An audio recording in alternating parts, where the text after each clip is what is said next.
She was supposed to stay buried.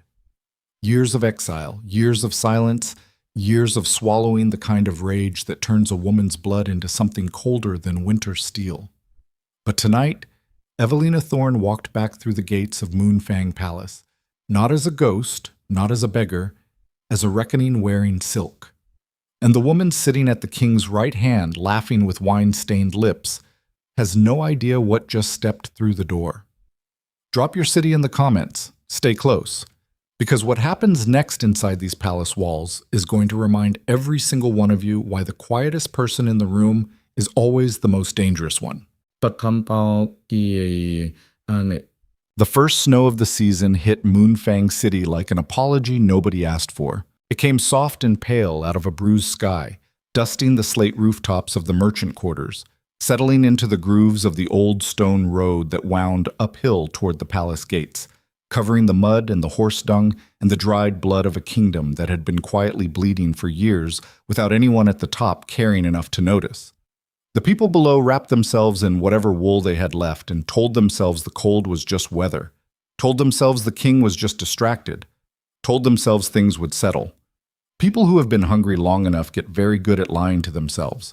But up on the hill, behind walls that had seen 4 generations of Moonfang kings, the winter banquet burned bright as a second sun. Every lantern in the eastern wing had been lit. Hundreds of them, hanging from iron chains, throwing amber light across the grand corridor where nobles moved in clusters like schools of fish, all of them dressed in their most elaborate finery, all of them performing the same careful dance. Be seen, be praised, avoid the wrong eyes, stay close to the right ones. The air smelled of roasted venison and warm, spiced wine, and beneath it, so faint most of them had stopped noticing, the sour undertone of fear. Seraphine Vale had arrived 2 hours before the banquet officially began. She always did. Arriving early gave her the chance to walk the hall before it filled, to note which noblewomen had worn colors too close to hers, to position herself at the precise angle of the king's sightline so that when Darius entered and swept the room with those heavy amber eyes, the first thing he would find was her. It was a system. It worked. 3 years it had worked, which was long enough for Seraphine to stop thinking of it as strategy and start thinking of it as nature, as simply the way things were, the way things had always been and would always be, world without end. She wore deep crimson tonight. The silk moved like liquid when she walked, and she walked slowly because she knew how to use movement the way a swordsman uses weight, deliberately, with full awareness of every eye tracking the blade. Her dark hair was piled high and pinned with a comb of white winter jasmine. Her neck was bare except for the king's gift, a collar of hammered gold set with garnets the color of old wounds, heavy enough that she felt it when she turned her head, heavy enough to remind her, every moment, exactly what she was wearing and exactly who had put it there. Power had a weight. She liked that weight. The hall filled around her like water rising in a stone basin, and Seraphine moved through it the way she always moved, with the quiet confidence of a woman who knows the room belongs to her because the man who owns the room has told her so, repeatedly, with gifts and decrees and the silent, crushing pressure of royal favor. Noblewomen stepped aside. Men bowed a fraction deeper than required. Even the older lords, the ones who had served under the previous king, the ones whose loyalty to Darius was institutional rather than personal, even they gave Seraphine the small, careful deference of people who had learned what it cost not to. She was not the queen. There was no queen. The former queen had died 3 years ago of a fever, or so the official record stated, and King Darius had grieved, and then, within a season, found Seraphine. Or rather, Seraphine had made sure he found her. There was a difference. It was a difference she thought about sometimes at night, in the private dark of her chambers, and felt nothing but satisfaction. She was standing near the eastern hearth, a cup of wine held loosely at her hip, performing the appearance of relaxation while cataloging every face in the room when she noticed the old woman. Marta, 60-something, spine bent like a willow branch, hair gone completely white, moving along the far wall with a wooden serving tray held in both hands. The old woman's knuckles were swollen with cold, and she moved slowly, carefully, as if the floor itself might give way under her if she stepped wrong. She had been a palace servant for 40 years. Under the previous king, she had been something resembling respected. The kind of elderly servant that institutions quietly depend on, who carries 3 generations of knowledge in her head and keeps her mouth shut and does the work that everyone else has forgotten how to do. She had raised half the children in the palace, including several whose parents had been too busy with court intrigue to bother. She was, in short, the kind of person that a court pretending to have values would protect. Seraphine had no use for her. "Marta?" The old woman stopped, turned slowly toward the voice. Her face was careful in the way that faces get when they have learned that being careful is a survival mechanism. "My lady, what is that you're carrying?" Marta looked down at her tray. "Warm spiced wine, my lady, for the guests by the eastern end who—" "It's cold." A pause. "My lady, I only just collected it from the—" "Did I ask you to explain? I said it's cold." Seraphine reached out and picked up one of the cups from the tray, took a deliberate sip, made a face that was half theatrical and entirely intentional. Around them, the cluster of nobles nearby had gone quiet. They always did. That quiet had its own sound, the specific frequency of a room deciding to watch. You've been shuffling around this palace for years, and you still can't manage to keep wine warm between the kitchen and the hall? What exactly do you do that earns your keep? Marta's jaw tightened, just barely, the kind of tightening that comes from years of practice at holding things in. "I apologize, my lady. I'll return to the kitchen immediately and—" "Don't apologize. Apologies don't warm wine. And stop looking at me like that." "Like what, my lady?" "Like I've said something wrong." Seraphine set the cup back on the tray with a precise little click. "You've always had that look of yours. Like you're judging underneath all that bowing and scraping. I find it tedious." She tilted her head slightly, a gesture she had cultivated over years. "You know what the problem is with old servants? They remember too much. They walk around carrying all this history in their heads, and they look at the present through those old eyes, and nothing about the present ever measures up. Isn't that right?" The room around them was paying full attention now. Seraphine could feel it the same way a performer feels the attention of an audience, as warmth, as energy, as confirmation. Marta said nothing. "I asked you a question." "I don't know, my lady." "No, you don't." Seraphine held Marta's gaze for a moment longer than necessary, then turned away with the casual ease of someone who has already forgotten the thing they just broke. "Take that wine back and get it replaced, and find someone younger to carry it. You're embarrassing yourself." She moved away toward the cluster of noblemen near the center of the hall, already recalibrating toward the next interaction, the next calculation. Behind her, Marta stood very still for a moment, tray balanced in swollen hands, and then turned to walk back toward the kitchen with the same slow, careful steps, and the nobles nearby resumed their conversations as if nothing had happened, because, for most of them, nothing had. Just another evening in Moonfang Palace. Just Seraphine being Seraphine. Nobody noticed the woman standing near the entrance archway. She had arrived quietly, which was one of her many skills.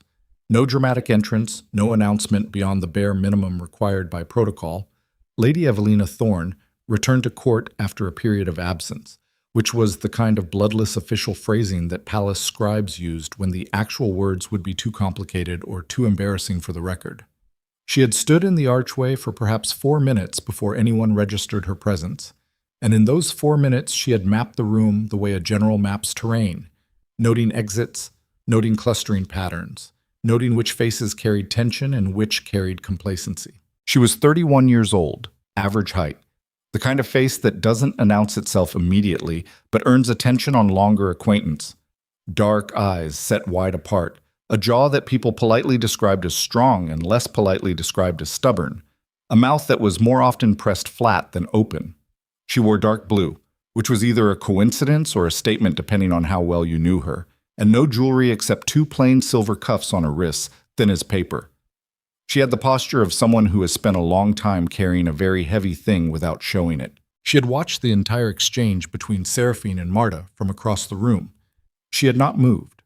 Her face had not changed, but her right hand, held at her side, had closed very slowly into a fist over the course of those 2 minutes, and the pressure of that fist had increased gradually, steadily, the way pressure builds behind stone before it breaks the stone. Marta passed within 10 feet of her on the way toward the kitchen door. The old woman's eyes were fixed on the floor in front of her, and her lips were pressed together, and there was a tremor in the serving tray that wasn't from the weight of the cups. Evelina watched her pass.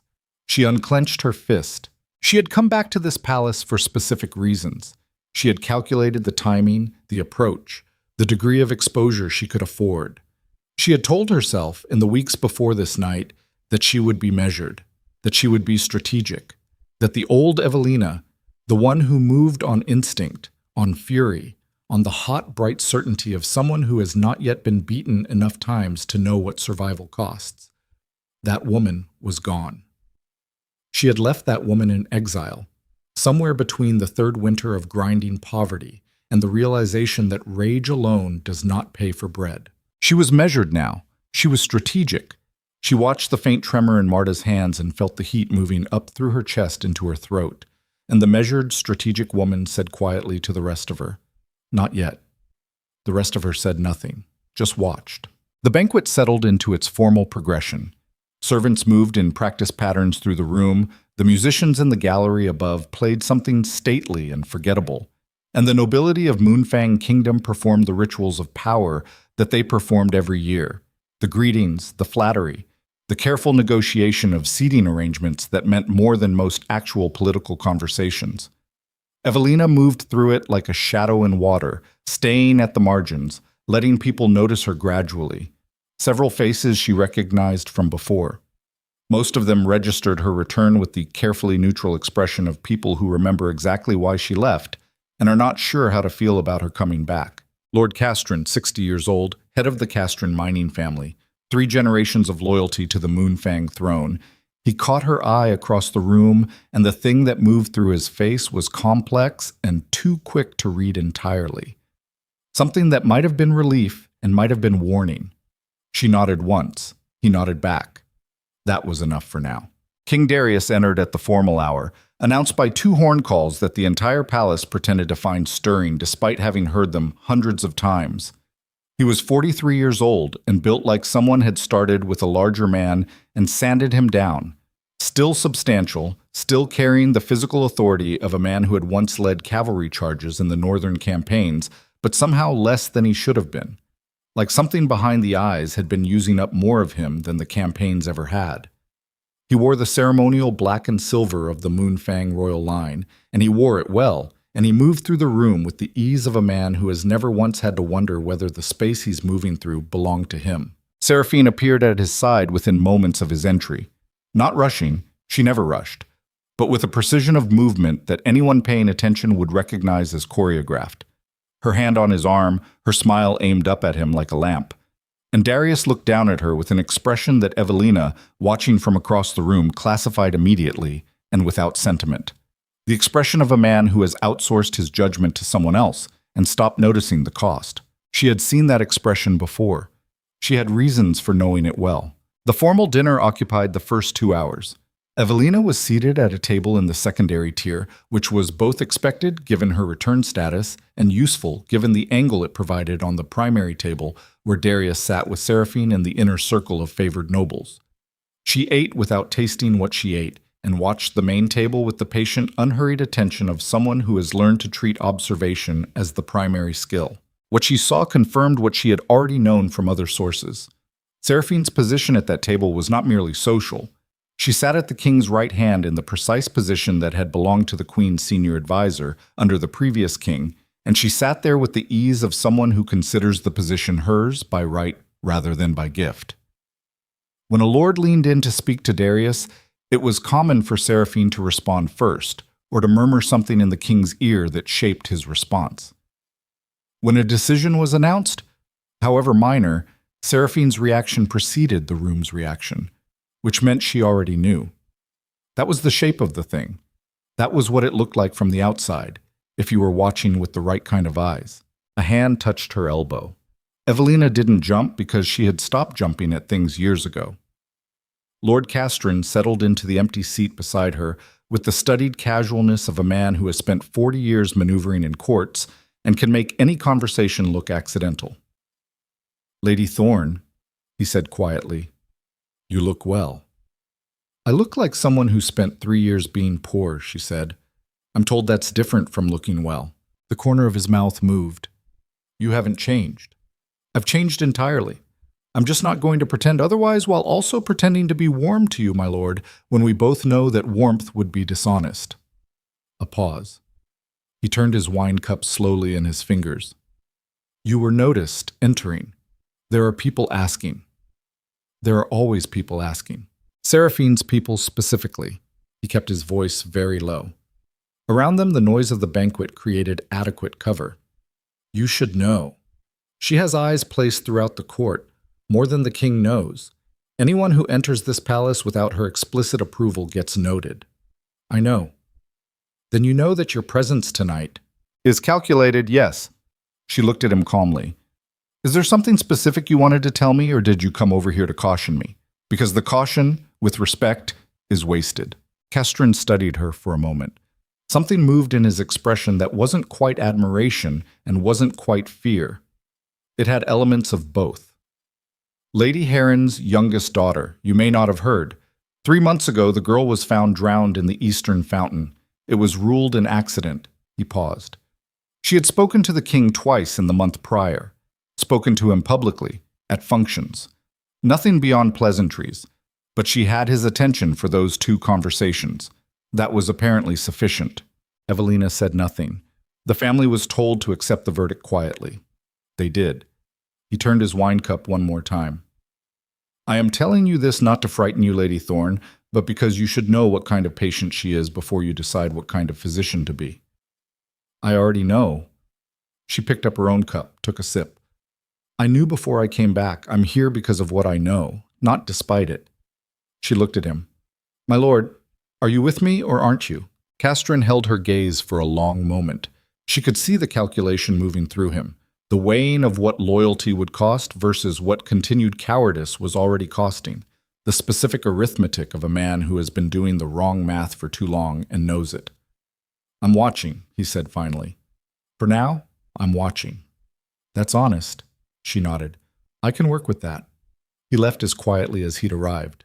The banquet moved toward its later hours.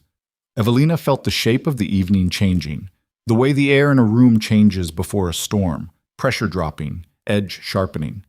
She was aware of being watched from Seraphine's direction, had been aware of it for the past hour. Seraphine hadn't approached, hadn't sent anyone, hadn't done anything overt. She was simply noting, cataloging, measuring the new variable that had appeared in her room without permission. It was what Evelina would have done in her position.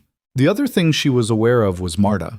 The old woman had returned from the kitchen and resumed her circuit of the hall, and Evelina tracked her movement without appearing to track it, the way you track something important without giving the importance away. Marta moved carefully, efficiently, without complaint. She refilled cups when they were empty and removed plates when they were finished, and spoke only when spoken to and avoided Seraphine's orbit with the precise navigational skill of someone who has learned exactly where the fire is by having been burned before. It almost worked. Almost. Seraphine had been circling the room on Darius's arm, a long, slow circuit that served the dual purpose of social display and surveillance. Evelina watched the circuit without watching it, over the rim of her cup, tracking peripherally. The circuit slowed near the eastern hearth. Evelina saw why before it happened. Marta was in that corner, collecting empty cups, the last stop on her current route before returning to the kitchen. She was not in Seraphine's path. She was near it. For Seraphine, that was apparently sufficient. Still here? The words were conversational in volume, pleasant almost in tone, which made them worse. The hall around that corner was not fully attentive yet, not like before, and Seraphine knew exactly how to calibrate the volume to pull attention gradually rather than all at once. More elegant that way. Let the audience assemble rather than summon them. Marta had stopped. She was holding a tray of empty cups and she did not turn around immediately, and that half second of not turning, the half second it took for her body to submit what her mind had already surrendered, was the most honest thing Evelina had seen all evening. My lady, Marta said, turning, I thought I told you to find someone younger. Seraphine tilted her head with that particular angle she used. Darius was a step behind her, attention drifting, only half present to the conversation. He had the glazed warmth of a man who has eaten well and drunk adequately and is in the company of someone who has made him feel important all evening. How old are you? 60? 65? 62, my lady. 62. Seraphine repeated it as if she were examining a cracked piece of pottery. 62 years old, carrying a tray at a royal banquet. Is there not a single person in this palace young enough to spare you the indignity? She looked around with a light theatrical gesture, as if searching for this hypothetical young person. Some of the nearby nobles had stopped their conversations. The attention was assembling. Or perhaps you simply refused to stop. Is that it? Some kind of stubborn refusal to acknowledge that your usefulness has expired. I'm still able to serve, my lady. Able is a low standard. Seraphine's voice was warm and entirely empty of anything warm. 62 years in this palace, and what do you have to show for it? A bent back and swollen hands. You don't have a family here, do you? I recall you're one of those old ones who gave their whole life to this place. What a peculiar choice. Seraphine, Darius's voice gently. It's a celebration tonight. Perhaps. I'm just talking to her, Darius. The gentleness in Seraphine's response was the same kind as her warmth. Perfect on the surface, hollow below. I'm just pointing out that there's something quite sad about it. All those years, nothing to show. Isn't that right, Marta? Don't you look at the young girls coming up now and feel... Her name was Evelina. The voice came from across the hall. Not loud, not theatrical, just clear, carrying. The kind of voice that a certain kind of stillness can produce. Words moving through air that has suddenly stopped resisting them. Every head turned. Evelina Thorne was walking toward the center of the hall. She moved at the same pace she always moved, which was unhurried and deliberate, and her dark eyes were fixed on Seraphine with the particular focus of someone who has been waiting a long time to look directly at something and has finally decided to do it. Around her, the room was falling quiet, with the specific quality of silence that happens when a crowd understands collectively that something irreversible is approaching, even before it arrives. Seraphine watched her come. The theatrical warmth didn't leave her face immediately. It faded slowly, professionally, replaced by something colder and considerably more attentive. Lady Thorne, she said, when Evelina had covered half the distance. How unexpected. She raised a girl named Evelina, Evelina said, still moving. Her voice was completely level. Between the ages of 4 and 12, when that girl's mother was occupied with things that weren't her daughter, Marta was the one who fed her, kept her warm, taught her how to read, held her through fevers, and told her the truth about herself when the truth was uncomfortable. She did all of that because she chose to, not because it was in her duties, not because she was ordered to. She stopped 6 feet from Seraphine. That's what she has to show for 62 years. It's considerably more than most people accumulate. The hall was completely silent. Seraphine looked at her for a long moment, then a small smile crossed her face. The kind of smile that people use when they have decided to be entertained by something that doesn't concern them, because they are certain it doesn't concern them. Lady Thorne, we haven't been properly introduced, though I believe I know something of your history. You were exiled from court, wasn't it? A dispute over Ishi Ieji Bochaskis. I was removed from court, Evelina said, by a process that you are aware had your fingerprints on it. We don't need to pretend that's a mystery. The smile didn't leave Seraphine's face. If anything, it deepened slightly, acquiring the particular quality of someone accepting a challenge they are confident about. Those are serious words. I have serious things to say, Evelina. Darius's voice now, less gentle than before, waited with the beginnings of something harder. The king had turned his full attention to the exchange, and his expression had moved from detached to alert. He had the look of a man whose evening has been interrupted in a way he finds unwelcome. Whatever grievances you've arrived with, this is not the time or place. It is, Evelina said, because you're here, my lord king, and because she is here, and because... She glanced briefly at Marta, who had gone completely still near the hearth, cups forgotten on the tray. Because this woman deserves to have someone speak plainly in her presence, in this hall, in front of every person who just stood there and watched her be humiliated tonight and said nothing. The room held its breath. Seraphine tilted her head. You're very brave, she said, and now the warmth was entirely gone, and what replaced it was the clean, flat surface of real attention. Or very stupid. I genuinely haven't decided which. You can decide later, Evelina said. Right now I want you to take back what you said to her. A beat. I beg your pardon? Seraphine said. What you said to Marta. Take it back. The silence in the room had moved beyond ordinary silence into something structural. The kind of quiet that is actually a held breath, collective. The entire hall suspended on a shared inhalation. Somewhere in the rafters a candle guttered in a draft. In the gallery above, one of the musicians had stopped playing, and the others had followed, not out of instruction, but instinct. Seraphine let the silence settle for a count of 3. Then she laughed. A real laugh, not performed, short and sharp, and genuinely surprised. She turned to look at Darius, sharing the joke, checking that he was receiving the absurdity correctly. "Do you hear this?" she said. Darius's expression was harder to read than Seraphine's. He was looking at Evelina with something that wasn't amusement and wasn't anger exactly. Something more like the focused discomfort of a man whose equilibrium has been disturbed and who is not yet sure how to restore it. "Lady Thorne, my Lord King," Evelina said, and there was nothing in her voice that wasn't level. No heat, no performance, nothing that could be dismissed as emotion running ahead of sense. Just the flat, measured cadence of someone stating facts. "I am asking your favorite to apologize to a woman who has served this palace with honor for 40 years. That is a reasonable thing to ask. If it is the most unreasonable thing that happens in this hall tonight, I will consider the evening a success." "It's really rather charming," Seraphine said, to the room generally, to no one specifically, in the tone of someone narrating a minor curiosity. "She comes back after, how long was it? 3 years? Apparently having learned nothing about how things work here. This kind of naivety in a grown woman is almost—" "You humiliated her," Evelina said. No lift in the voice, no acceleration. "In front of 200 people, because you could.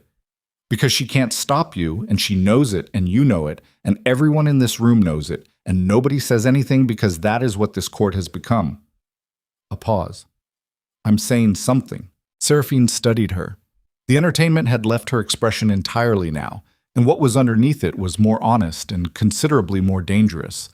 She stepped forward 1 step, closing the distance between them, and she was an inch taller than Evelina, and she used the inch deliberately. "Let me tell you something about naivety, Lady Thorne. What you are doing right now, in this room, in front of these people, do you understand what you are risking?" "Yes. No." Seraphine's voice dropped to something that only Evelina and the nearest few people could hear, which was its own form of theater, the intimacy of a threat, the privacy of real speech. "You don't, because you've been gone 3 years and things have changed while you've been gone, and the world you remember. The world where brave gestures in a royal hall had consequences you could survive. That world doesn't exist anymore.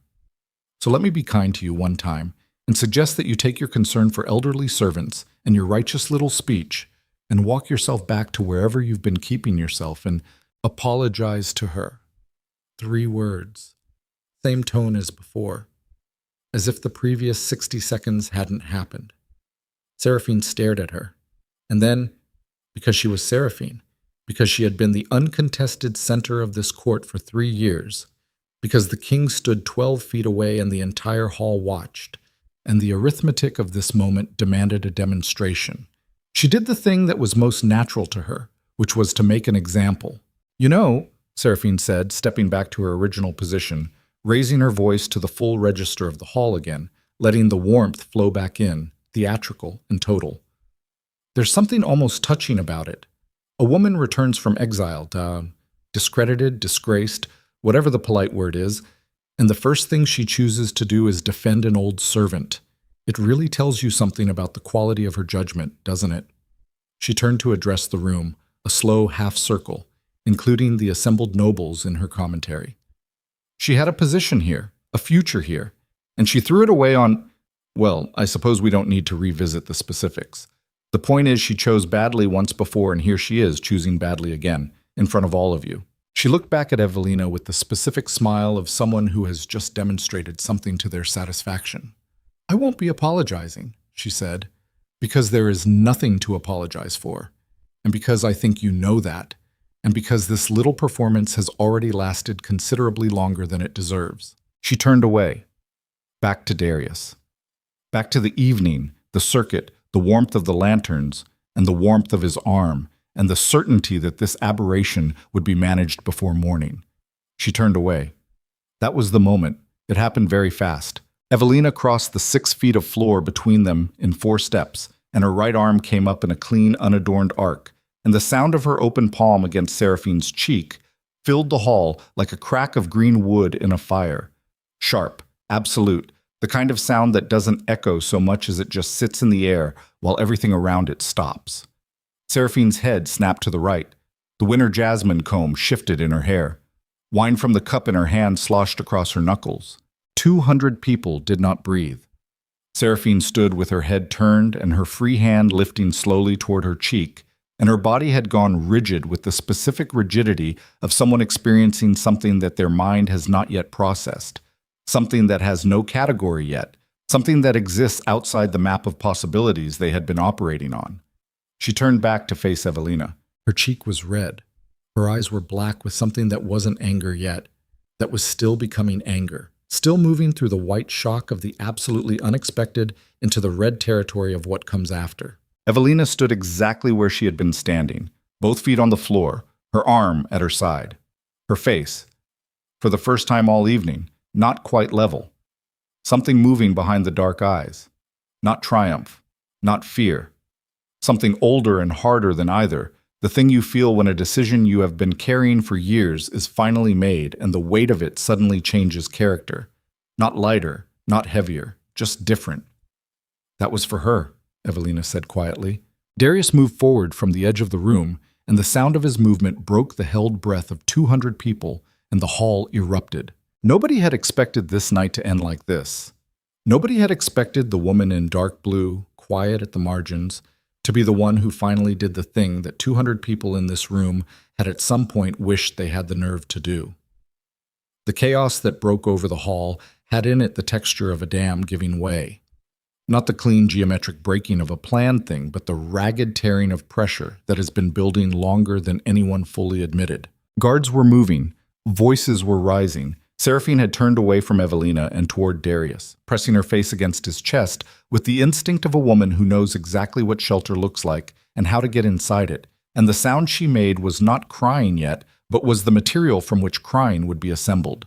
Darius looked over her head at Evelina with the full weight of a king's anger, which is different from a man's anger in that it has infrastructure. It has mechanisms and consequences and the capacity to become official. "You will answer for this," he said. "I know," Evelina said. She did not move. She did not retreat. She stood in the center of the hall with 200 people pressing in around her and looked at the king with the same level, dark gaze she had held all evening. And there was nothing in that gaze that was begging, nothing that was performing innocence, nothing that was soft. She had come back to this palace knowing it would cost her. She had calculated that cost carefully over 3 years of cold and hunger and the specific grinding education of having nothing, and she had decided the cost was acceptable, that it was in fact necessary, that the woman in the court who was willing to pay the cost was the only one who had any chance of doing what needed to be done. She let the king's anger land. She stood in the middle of it and did not move. Around her the hall was still dissolving into chaos, guards pushing through, nobles crowding and retreating in competing vectors, voices rising and cutting over each other, the music long since dead in the gallery above. At the edge of her vision she could see Lord Castrin near the eastern wall, very still among the movement, watching her with an expression that had stopped pretending to be neutral. She could see Marta near the hearth, tray in hand, the cups long since ceased to matter, the old woman's face carrying an expression that Evelina had seen on that face before and had spent 3 years of exile thinking about. Not gratitude, not relief, but something prior to both of those things, something that only surfaces on a face when a person who has been treated as invisible is suddenly, irrevocably, seen. The guards were 3 steps away from her. She didn't run. There was one more thing. The thing she had not yet said. The fragment of the real story, the corner of the map she had decided she could reveal tonight, because tonight's chaos was in fact the cover she needed, the opening she had been waiting for, and all of this, the speech, the slap, the scene itself, was only partly what it appeared to be.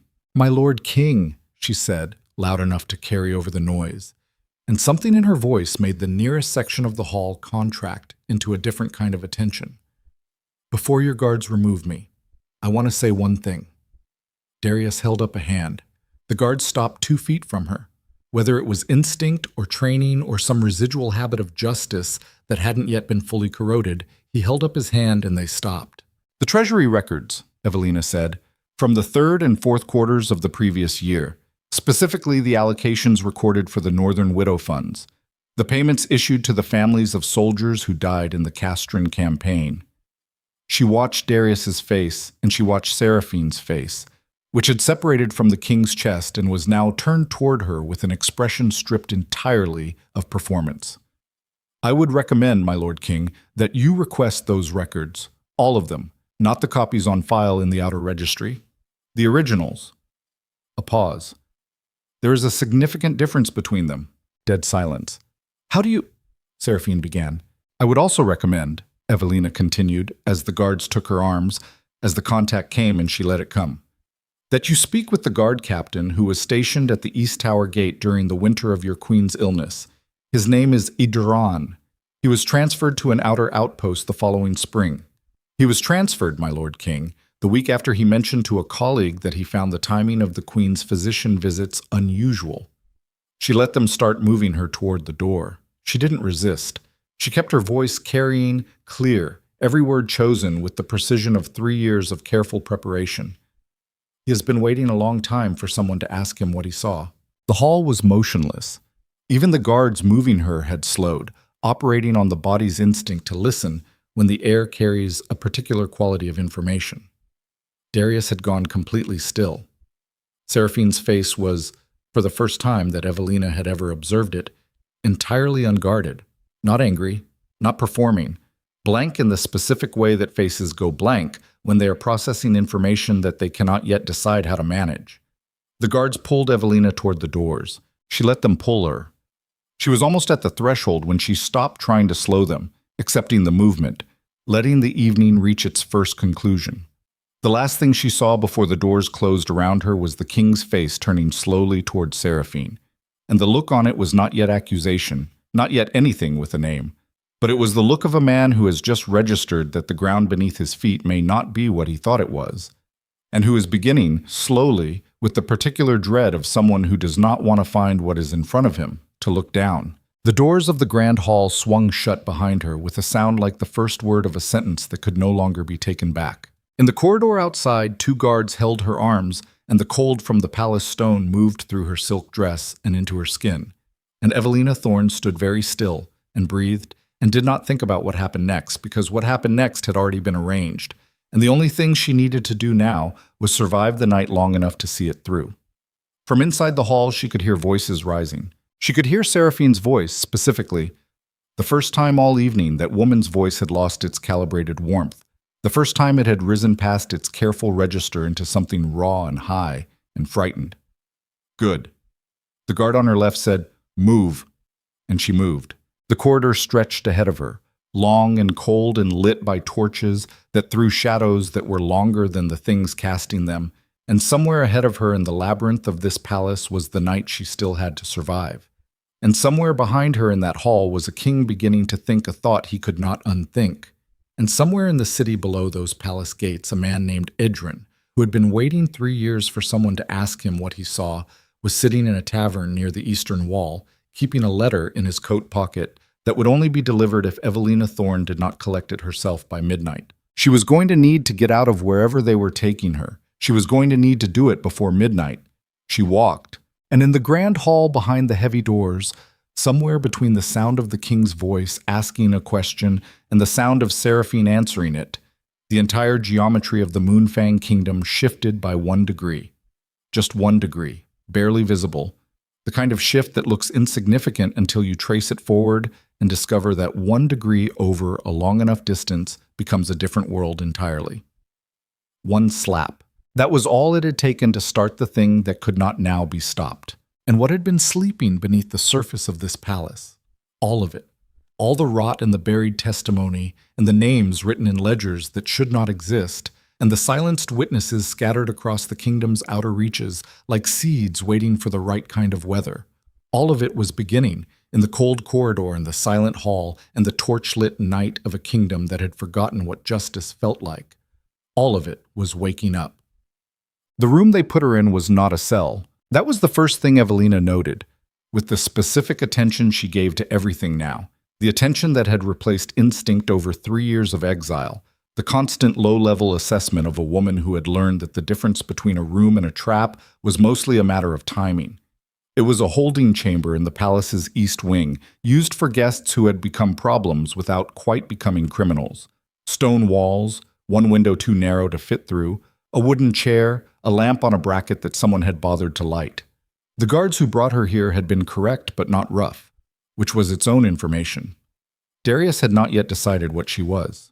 That was the window, not the one in the wall, the one in his uncertainty. She sat in the chair and did not pace and did not press her ear to the door and did not do any of the things that fear produces in people who haven't yet learned to keep fear as a tool rather than let it run them. She sat and breathed and listened to the sounds of the palace rearranging itself around the event she had just introduced into it, the way water rearranges around a stone dropped from height. Raised voices in the corridor, then quiet. Footsteps moving fast in the direction of the treasury wing, then returning faster. Somewhere down the hall, a door slammed with the specific violence of someone who has just received news they did not want. She counted minutes. She had until midnight. She had roughly 4 hours. The door opened at the 40-minute mark. Not guards. One man, alone, which was either a very good sign or a very specific kind of bad one. Lord Aldrich Vane, the king's chancellor, 60 years old, built like a man who had once been substantial and had been slowly consumed from the inside by the weight of what he knew. He closed the door behind him. He did not sit. "You have made," he said without preamble, "an extraordinary mess." "Good evening, Lord Vane." "Don't." He moved to the center of the room and stopped there, not close enough to the chair to be threatening and not far enough to be uninvested. "I don't have time for pleasantries, and neither do you. What you said in that hall tonight, the treasury records, the guard captain, do you understand what you've put in motion?" "I understand exactly what I've put in motion." "Do you?" He looked at her with the expression of a man who is trying to determine whether what he's looking at is a weapon or wreckage. "Because from where I'm standing, what you've put in motion is a situation that is currently spinning out in at least 3 directions simultaneously, and I am the person who has to manage it, and I am considerably less equipped to manage it than I appear." "Then stop managing it," Evelina said. "Let it go where it needs to go." "That is an extraordinarily naive suggestion." "No, it's a suggestion from someone who knows where it needs to go and has been waiting for the right conditions." She looked at him steadily. "Lord Vane, you've been the king's chancellor for 11 years. You were the queen's chancellor before that. You know the treasury records I mentioned because you've seen them. You haven't done anything about them because doing something about them would require Darius to already know, and until tonight Darius didn't want to know." She paused. "Tonight changed that. The question isn't whether those records come to light. They will. The question is whether you're positioned correctly when they do, and whether you'd like help with that positioning." The silence between them had weight. "You've been planning this," Vane said finally. "For a long time, yes." "How long?" "Since before I left." She watched something shift in his face, the reclassification happening in real time, the revision of every interaction he had ever had with her through the lens of what she had just told him. "Lord Vane, I need 2 things. I need you to send a message to a tavern near the eastern gate, the one called the Bent Horseshoe, for a man named Idron. The message just needs to say the collection is delayed, but the delivery still stands. He'll understand. And I need you to ensure that I am still in this room when the king decides to speak to me, and not somewhere more permanent." Vane stared at her. "And why would I do either of those things?" "Because you knew the queen," Evelina said quietly, "and you've known for 3 years what happened to her. And you've been carrying that knowledge alone because there was nobody to give it to. And that weight is exactly what it looks like on you, my lord. And I think you're tired of carrying it." Another silence, longer.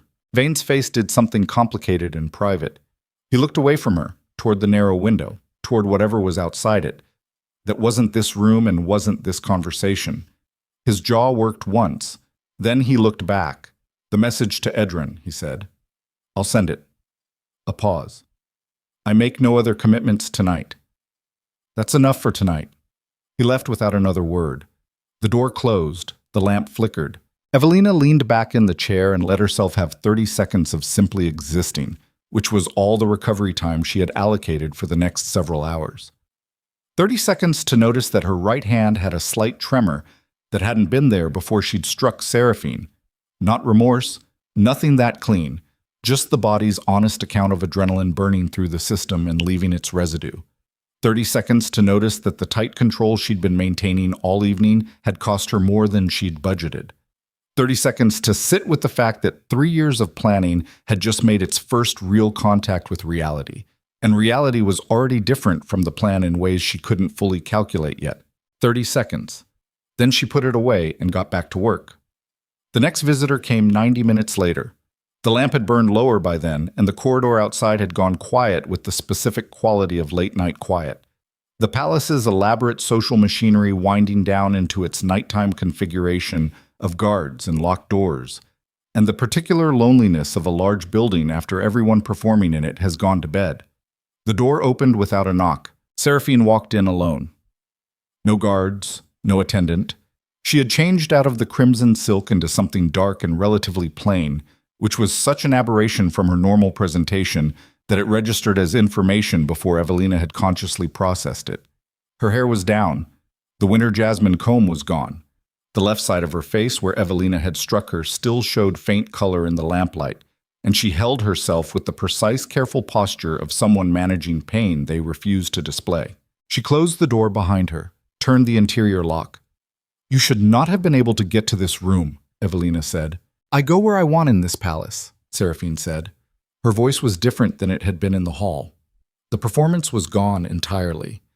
What was left was not what Evelina had expected, not the cold calculating engine she had been building in her head for 3 years, but something rawer and more unpredictable. A voice that had been stripped down to bone. That hasn't changed. Not for much longer. Seraphine looked at her across the small room. "You think you've won something tonight? I think I've started something. There's a difference." She moved toward the window, stopped, turned back. Her movement had that quality of controlled agitation, the contained pacing of a person who needs to be still but can't. "I want to know what you have, specifically. Not the general accusations, not the theater. What do you actually have in your hands right now that you think changes anything?" Evelina considered her. This was a different calculation than the one she'd been running all evening. Seraphine coming here alone like this, stripped of the mechanisms she usually used. This was either desperation, which was useful, or it was a different kind of strategy than the ones Evelina had anticipated, which was dangerous. "Why would I tell you that?" she asked.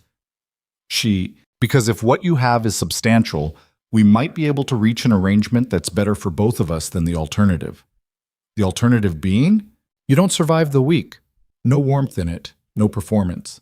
Just a clean, flat statement, the kind that is more frightening than a threat specifically because it doesn't sound like one. I want to be very clear with you, Evelina. I have been very clear with other women in this palace, and they did not heed that clarity. And things went badly for them, and I did not feel anything about that afterward, which is relevant information for you to have right now. The lamp between them threw their shadows up the opposite wall, long and overlapping. "Lady Heron's daughter," Evelina said. Something moved across Seraphine's face too fast to name. "The girl by the fountain," Evelina continued. "I know. I've known for over a year." She watched the movement in Seraphine's expression, the slight recalibration happening behind the eyes. "I'm telling you that I know it because you came here to assess what I have, and I'm choosing to show you a portion of it, and the portion I'm choosing to show you is that one, so you understand the scope." Seraphine was very still. "So you see," Evelina said, "there is no arrangement. There is no version of what's coming that has a place for both of us in it. You knew that before you came in here, I think. You came in here anyway because you needed to look at me directly and decide whether I was bluffing." She held Seraphine's gaze without flinching. "I'm not bluffing." "No," Seraphine said slowly. "No, I don't think you are." The quality of the room changed. It was subtle, the way fundamental changes often are. Not a dramatic shift, but a settling, like two pieces of a mechanism clicking into alignment. They were past the negotiation phase now. Both of them knew it simultaneously. What was left between them was something more honest for being stripped of every social layer. Two people who understood each other with complete clarity and had no use for pretending otherwise. "Then here's what happens next," Seraphine said. "You know what you know, I know what I know. And tomorrow morning, when Darius has had time to sit with his anger and his doubt and everything you said in that hall, he's going to make a choice about what to do with you. And that choice is going to be influenced by me, because 3 years haven't changed that. Whatever you think you've put in motion." She moved toward the door. Her hand found the lock. "I'm giving you tonight to reconsider. That's more than I give most people." "Seraphine." She stopped with her hand on the lock. "The Queen's physician," Evelina said. "His name was Tarvel. He retired to the outer province after she died. He's been writing letters for 3 years that he hasn't been able to send to anyone because he didn't know who to trust." She paused. "I know who he trusts now, and those letters are already in the city." Seraphine turned around very slowly. For the first time all evening, for the first time that Evelina could remember in all the years she had known Seraphine Vale by reputation and by consequence, the woman's face was afraid, not performing fear, not deploying it strategically. Simply afraid, the way a body is afraid when it recognizes the thing that can actually end it. "Those letters," Seraphine said, and her voice had lost its flatness, had acquired a fine texture like cracks in stone, "are not in the city." "They are." Evelina looked at her. "I spent 3 years in exile gathering exactly 2 things, evidence and allies.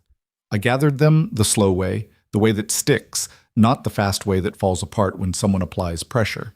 And then I came back." She stood up from the chair. "You asked me what I have. That's what I have. Not tonight's accusations. Those are the opening. What I have is 3 years of patient, careful, irrefutable work, and it is already moving through this city right now, and the only thing that was waiting for this evening was the king's attention." Seraphine stood in the room for a moment that lasted longer than a moment. Then she unlocked the door and opened it and walked out and closed it behind her without a word. And the click of the latch was the quietest sound in the world and the loudest. Evelina stood in the middle of the small room, lamp burning low, shadows long, and felt the shape of the night ahead of her settle into something definite. She had moved Seraphine past calculation and into reaction, which was what she'd needed to do. Reactive people make mistakes. They act ahead of their information. They reach for the nearest instrument of control. They prioritize speed over precision, which meant the assassin would come tonight, not tomorrow. She moved to the wall to the left of the door and pressed her back against the stone and waited. Her heartbeat was steady in the way that certain things become steady only after you've been afraid of them enough times that the fear itself becomes familiar territory, livable terrain. The cold from the stone moved through the silk at her back. She felt it and noted it, and did not let it be anything other than information about temperature. She had been waiting exactly 20 minutes when the window moved. Not the door. The window. The one she had assessed as too narrow to fit through, which was accurate for someone of average build, but which she had also assessed as not quite accurate for someone very lean and specifically practiced, which was a different category of person. The man who came through it was small and efficient, and moved in the specific way of someone trained for work done in darkness and silence. He had made almost no sound. He would have made none at all if the winter cold outside hadn't made the old window frame contract slightly against its iron bracket, a sound like a whispered word. She heard it. He cleared the window and his feet found the floor, and he turned toward the chair where she was supposed to be, and the knife in his hand caught the last low light of the lamp, and the chair was empty. He had approximately 1 second to process that information. She came out of the shadow at his left, the side away from the knife hand, and hit him in the throat with the heel of her palm. Not a killing blow, enough to drop him. He folded, gasping, knife clattering on the stone floor, and she had the knife in his wrist and her knee between his shoulder blades before he had finished falling, and she held him there while he coughed and struggled with the specific limited struggling of a man who has been correctly immobilized. "Who sent you?" she said. He said nothing. That was expected. "I'm not going to kill you," she said. "That's not what tonight is for. But I need to know if she sent you directly or if there's a third party involved. And I need to know it quickly because the noise of you coming through that window bought us about 4 minutes before someone comes to check it." Nothing. The difference matters, she said, with the patience of someone who has not yet raised her voice and does not plan to, because if there's a third party, then Seraphine has extended her network further than my current information suggests, and I need to revise upward. That's all. It's not about you. You're not interesting to me. She shifted her knee slightly. 3 minutes. He lasted 90 seconds. The woman, he rasped. Only her. Direct. So, no third party. Good. Her current map held. Thank you, Evelina said. She stood. He stayed on the floor, wrist held, watching her with the specific expression of a professional who has just been handled by someone he did not expect and is recalculating accordingly. She looked at him for a moment. Leave the city tonight, she said. I won't send guards after you. She will when this is over because you failed, and she does not keep failures. That's not speculation. That's consistent behavior over 3 years. She set his knife on the windowsill. The North Road is less watched than the East. She moved back to the chair. He watched her for a moment. Then he took the knife from the windowsill and went back through the window into the cold, and she heard nothing further from that direction. She sat down. Her hands were steady. She noted that they were steady and found no particular significance in it. Steady hands didn't mean anything except that the training had worked, and she had known the training had worked, and she did not need a reminder tonight. What she needed was the door to open. It opened 12 minutes later. Not vain this time. A young palace attendant, hardly 20, carrying a sealed message with the chancellor's mark on the wax. She broke it open. The message said, Edrin confirmed. He arrives at the palace east gate at dawn by invitation of the chancellor's office, framed as a routine testimony collection regarding a minor border incident. The king has requested your presence in the small council chamber at the second morning hour. That was what she needed. She folded the paper carefully and held it over the lamp's flame until it caught, then held it until there was nothing left to hold, and set the ash on the floor and pressed it apart with her foot. The king wanted to see her in the morning. The king. Not Seraphine's messenger, not the guard captain acting under unclear orders, not the chancellor managing optics. Darius himself requesting her presence, which meant the seed she had planted in that hall tonight had already taken root in the specific way she'd needed it to. Not conviction, not yet, but the thing that precedes conviction in a stubborn man's mind. The thing that is worse than doubt, because it pretends to be something smaller. Curiosity. The honest, hungry, terrible curiosity of a man who has been handed a thread and cannot stop himself from pulling it. She had the morning. She had Edrin. She had the letters, already distributed to 3 separate custodians in the city, structured so that no single confiscation could recover all of them. She had Lord Castrin watching from the eastern wall of that hall, and she had the expression that had been on his face when the guards took her, which had passed some threshold she had been watching for. She had enough. She was not safe. She would not be safe for some time, possibly ever, in the way that certain choices permanently alter the geography of a life. But she had enough, and enough was what survival ran on.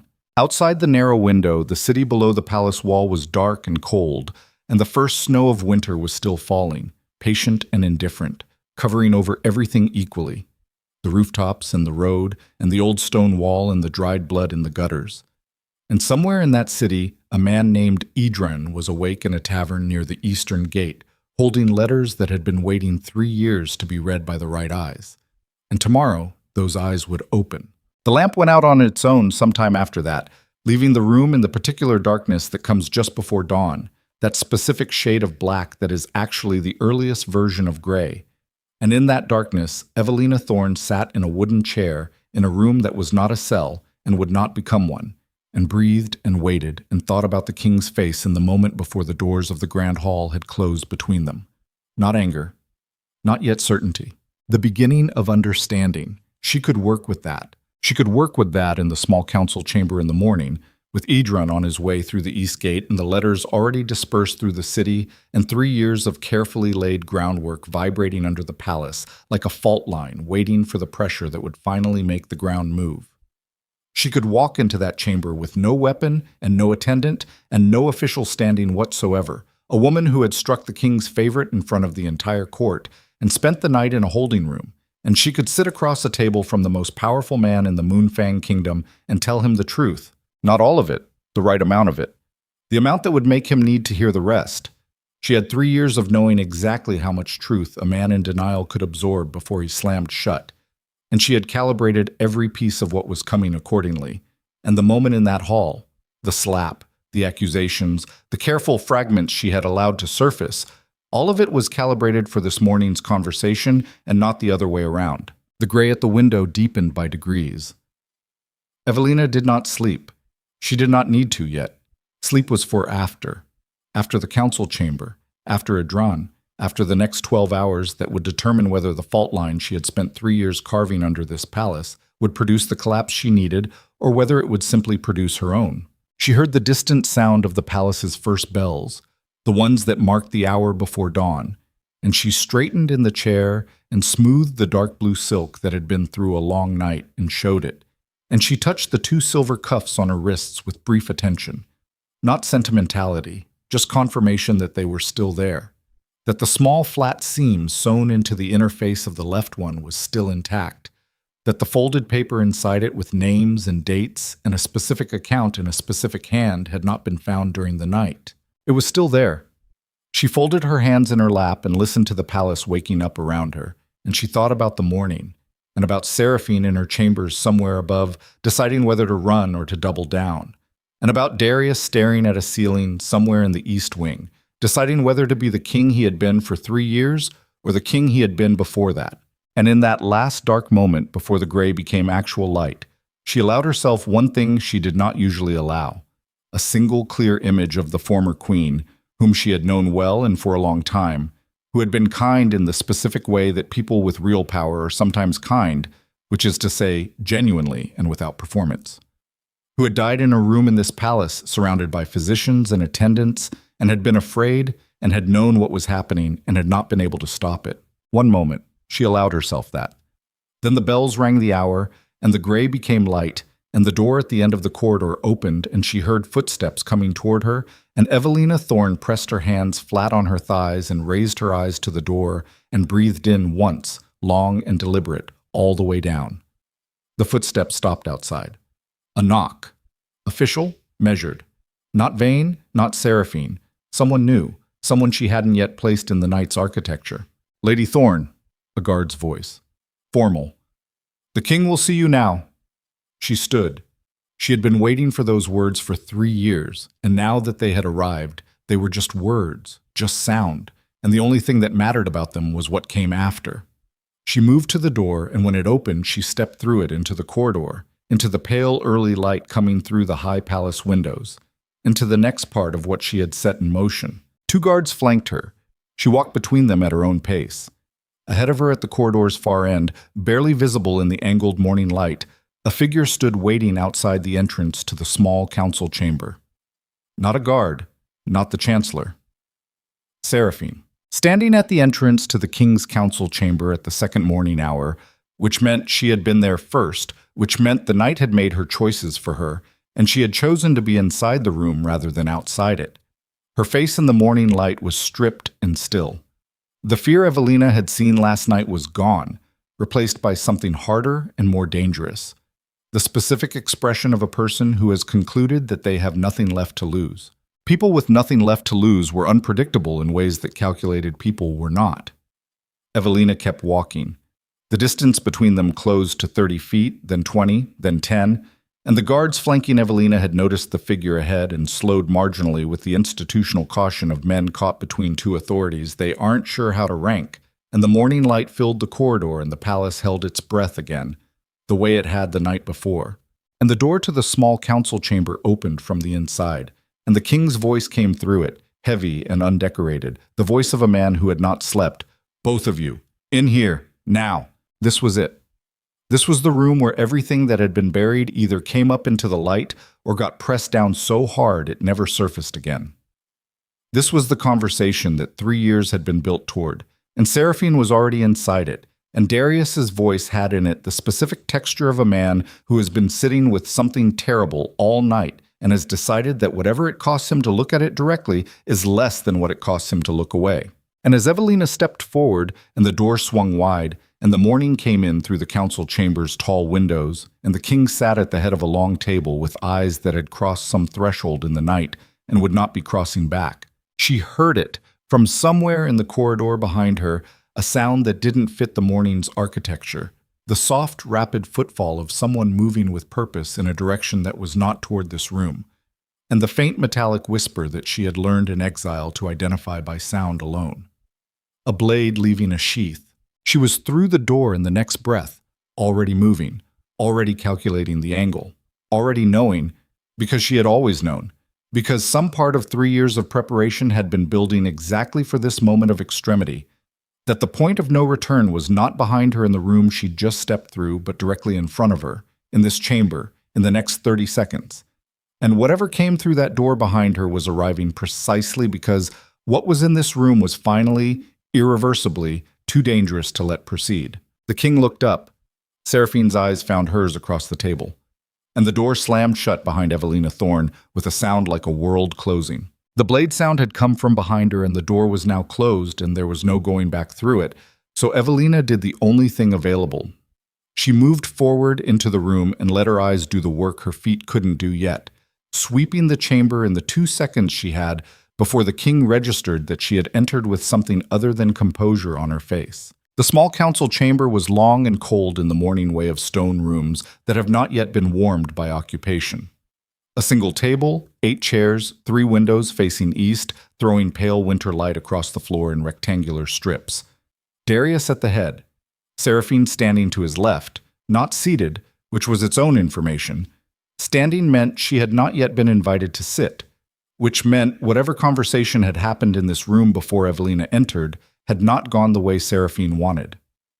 2 palace guards flanking the far door, a third figure at the window with his back turned, which Evelina did not immediately process because the room itself was already demanding her full attention. "Close it," Darius said. The guard behind her closed the door. The blade sound from the corridor was cut off, sealed out, and Evelina felt the loss of that information like a door closing in her mind. She could not know what was behind her now, and would have to operate without that knowing, which was its own kind of exposure. She turned to face the king fully. He looked like a man who had spent the night being dismantled from the inside and had not yet decided whether to show it. The formal black and silver was gone. He wore the plain dark coat of morning meetings, the working clothes of a king doing actual governance rather than performing it, and his face had that raw quality of skin that hasn't slept, the fine lines deeper than they had appeared under the banquet lanterns. His eyes were the thing. They had changed since the hall. In the hall they had been angry in the way of a man whose evening has been interrupted. Now they were something else, something focused and unhappy in the specific way of attention that has been forced onto a thing it would have preferred to avoid indefinitely. He was looking at the evidence. She could see it in his face. He had been looking at it all night. "Sit," he said. She sat. Seraphine did not. "Lord Vane told me," Darius said without preamble, "that you requested Edron be brought to the palace this morning."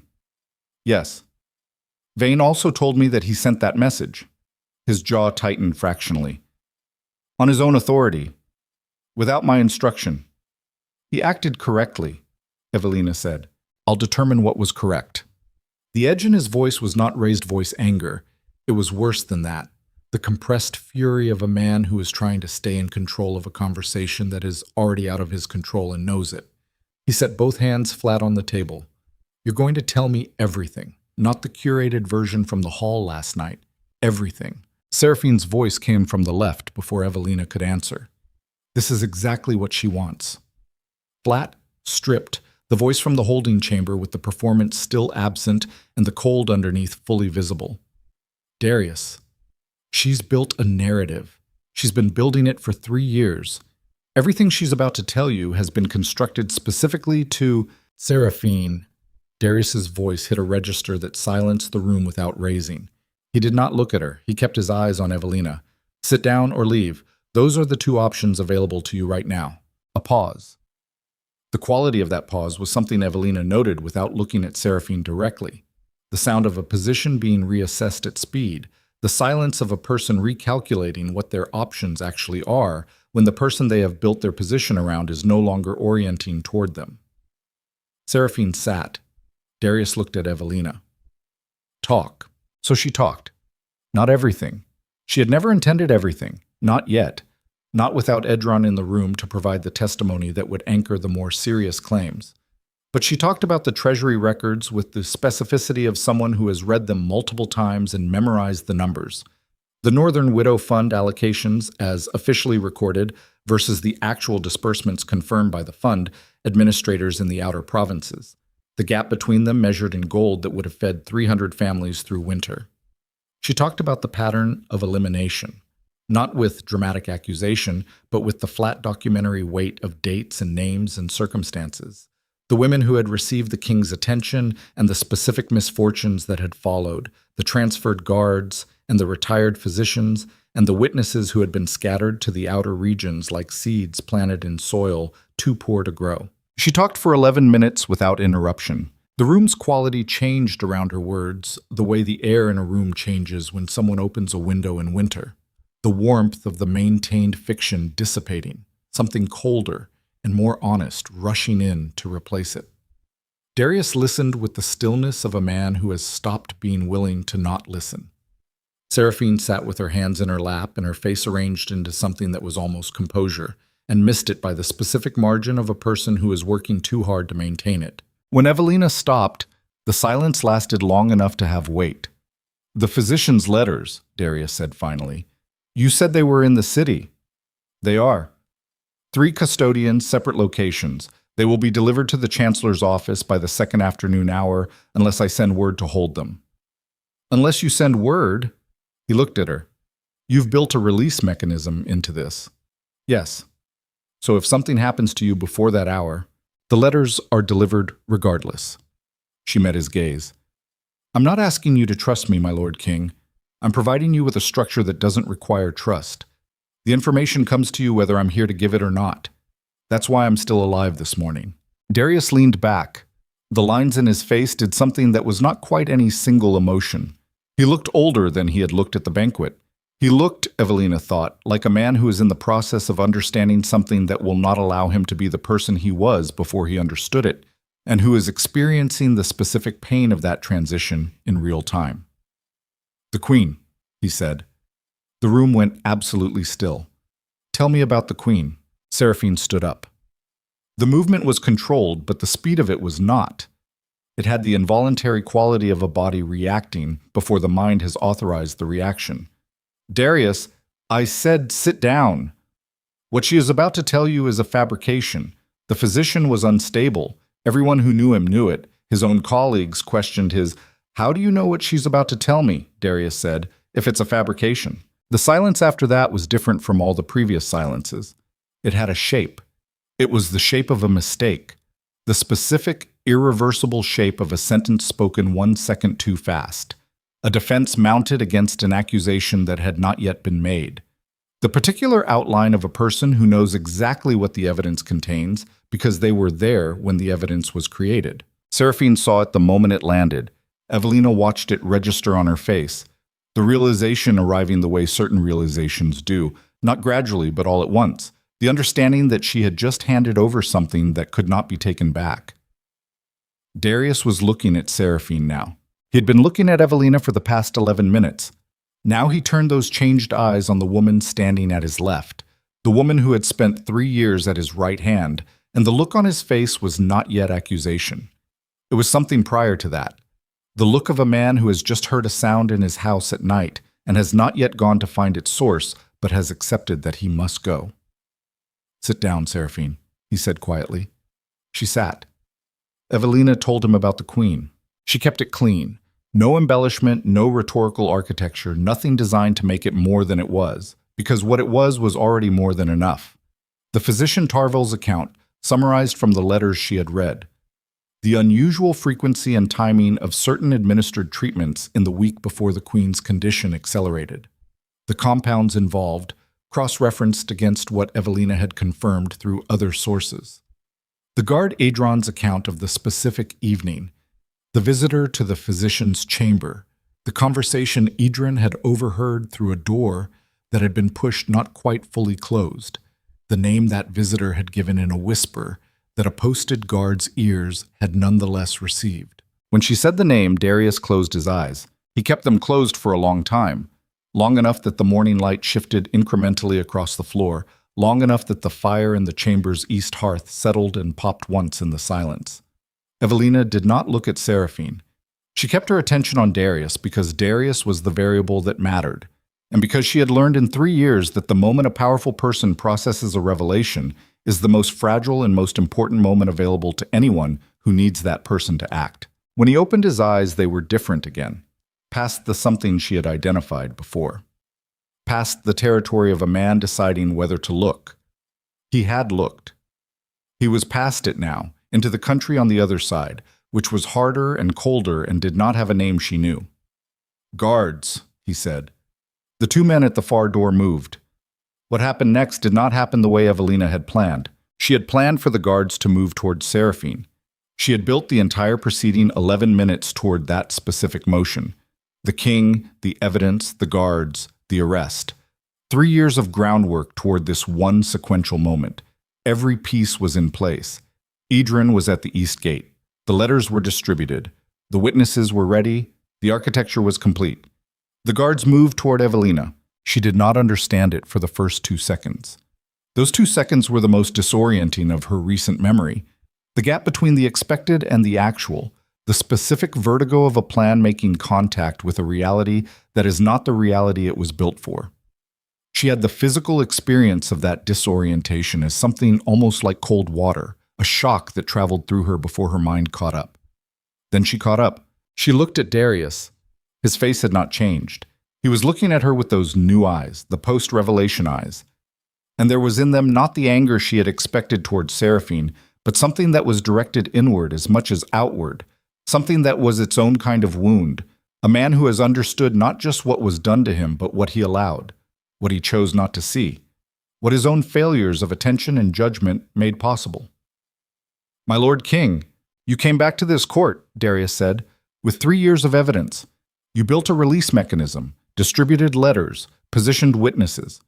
His voice was level in the way of something that has moved past the temperature range where emotion is still distinguishable from thought. "You have been moving people in this palace like pieces on a board, including, last night, me." "The evidence is real," Evelina said. "I know it is." And the worst thing was that he said it simply, not dismissively, not as a diversion, but as a plain acknowledgement, the statement of a man who has accepted a fact and is now operating from that acceptance.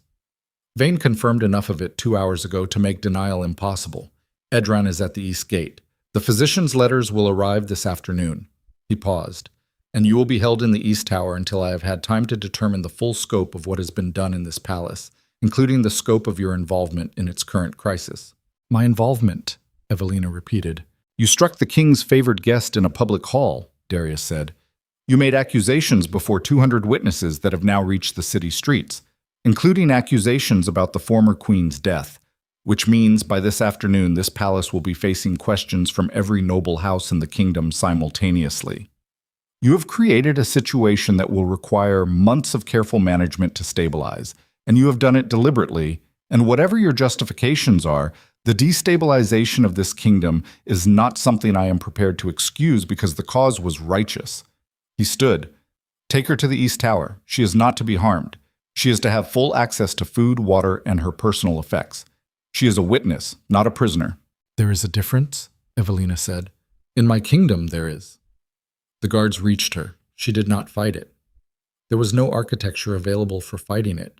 She had built her plan for a specific sequence, and the sequence had bent, and what she was in right now was the gap between the plan and the next plan, and in that gap, the only viable move was to stay intact and operational and wait for the gap to close. But as the guards took her arms and turned her toward the door, she looked back at the table.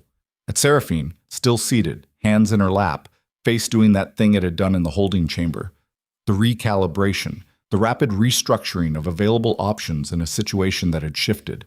And Seraphine met her eyes across the table, and what passed between them in that look was not triumph and not defeat, and not anything that had a name in the social vocabulary of courts and politics.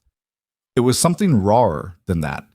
The mutual recognition of 2 people who understand each other completely and have just discovered that understanding is not the same as winning. The door opened. The guards moved her through it, And the thing she had heard from the corridor on the way in, the blade from the sheath, the soft, rapid footfall, it came back to her as she moved through the doorway, and she looked up the length of the corridor toward the east. Lord Vane was on the floor, not dead. She could see his chest moving from here 20 feet away, but down, his back against the stone wall, one hand pressed to his left side. The posture of a man who has been hit rather than stabbed, who has been contained rather than eliminated. Two men she did not recognize flanked him.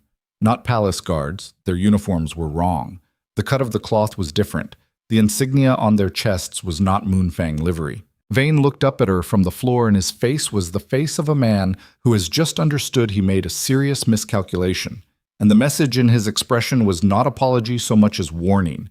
A warning she was receiving too late to do anything with in the corridor, with guards on her arms, Vane down and the Chancellor's authority neutralized, and Edrin somewhere at the east gate with no one now to escort him in. The two men with wrong uniforms looked at her with the careful attention of people who have been given specific instructions about what to do when they see her, and those instructions did not involve moving toward her or away from her, just watching, just noting, just confirming to whoever sent them that she had been contained. She kept her face neutral. Inside the neutrality, working very fast in the compressed space that survival requires when the available time drops suddenly from hours to minutes, she ran through what she still had. Not what she had planned to have. What she actually had right now in this corridor, with the plan broken and the Chancellor down and the King's decision made in a direction she had not built for. The letters, distributed, timed, would arrive regardless. That held. Edrin at the east gate. She did not know what had happened to Edrin, whether he had been intercepted, whether the east gate men with the wrong uniforms were part of a wider net, or just this corridor. The witnesses in the city, the fund administrators, the secondary sources she had spent 3 years placing carefully. Those were untouched, as far as she knew, which was a critical qualification, because what she knew right now was very limited and getting more limited with each step toward the East Tower. Lord Castron. She had not seen Castron since the hall the night before. He had said he was watching. She had said she could work with that. She needed to know whether watching had a ceiling and whether she had just hit it. The guards moved her past Vane. She looked down at him as they passed. He looked up at her. 1 second of eye contact, and she saw in it something she had not expected.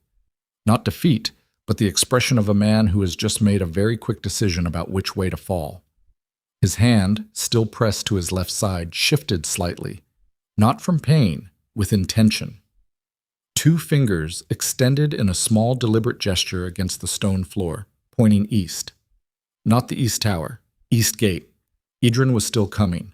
Whatever had happened in this corridor, whatever calculation Vane had made in the seconds between the blade sound and the floor, he had made it in a way that kept Edron's arrival intact.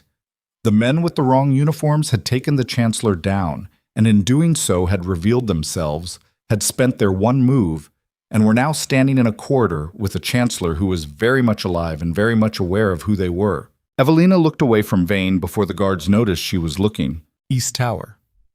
She was going to the East Tower, which was not the East Gate, but was considerably closer to it than the holding chamber in the West Wing, and the East Tower had windows that faced the gate road.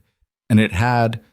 She reached for the palace map in her memory, the one she had rebuilt from scratch during exile using old documents and the accounts of 2 people who had served there. It had a service stair in the northeast corner that was original construction, predating the main stair by 40 years, and that stair connected to the old stable passage that the current stable staff used for hay delivery, and that passage ran to within 60 feet of the East Gate. 60 feet was not distance that presented problems. The East Tower door appeared at the end of the corridor. Old iron, heavy.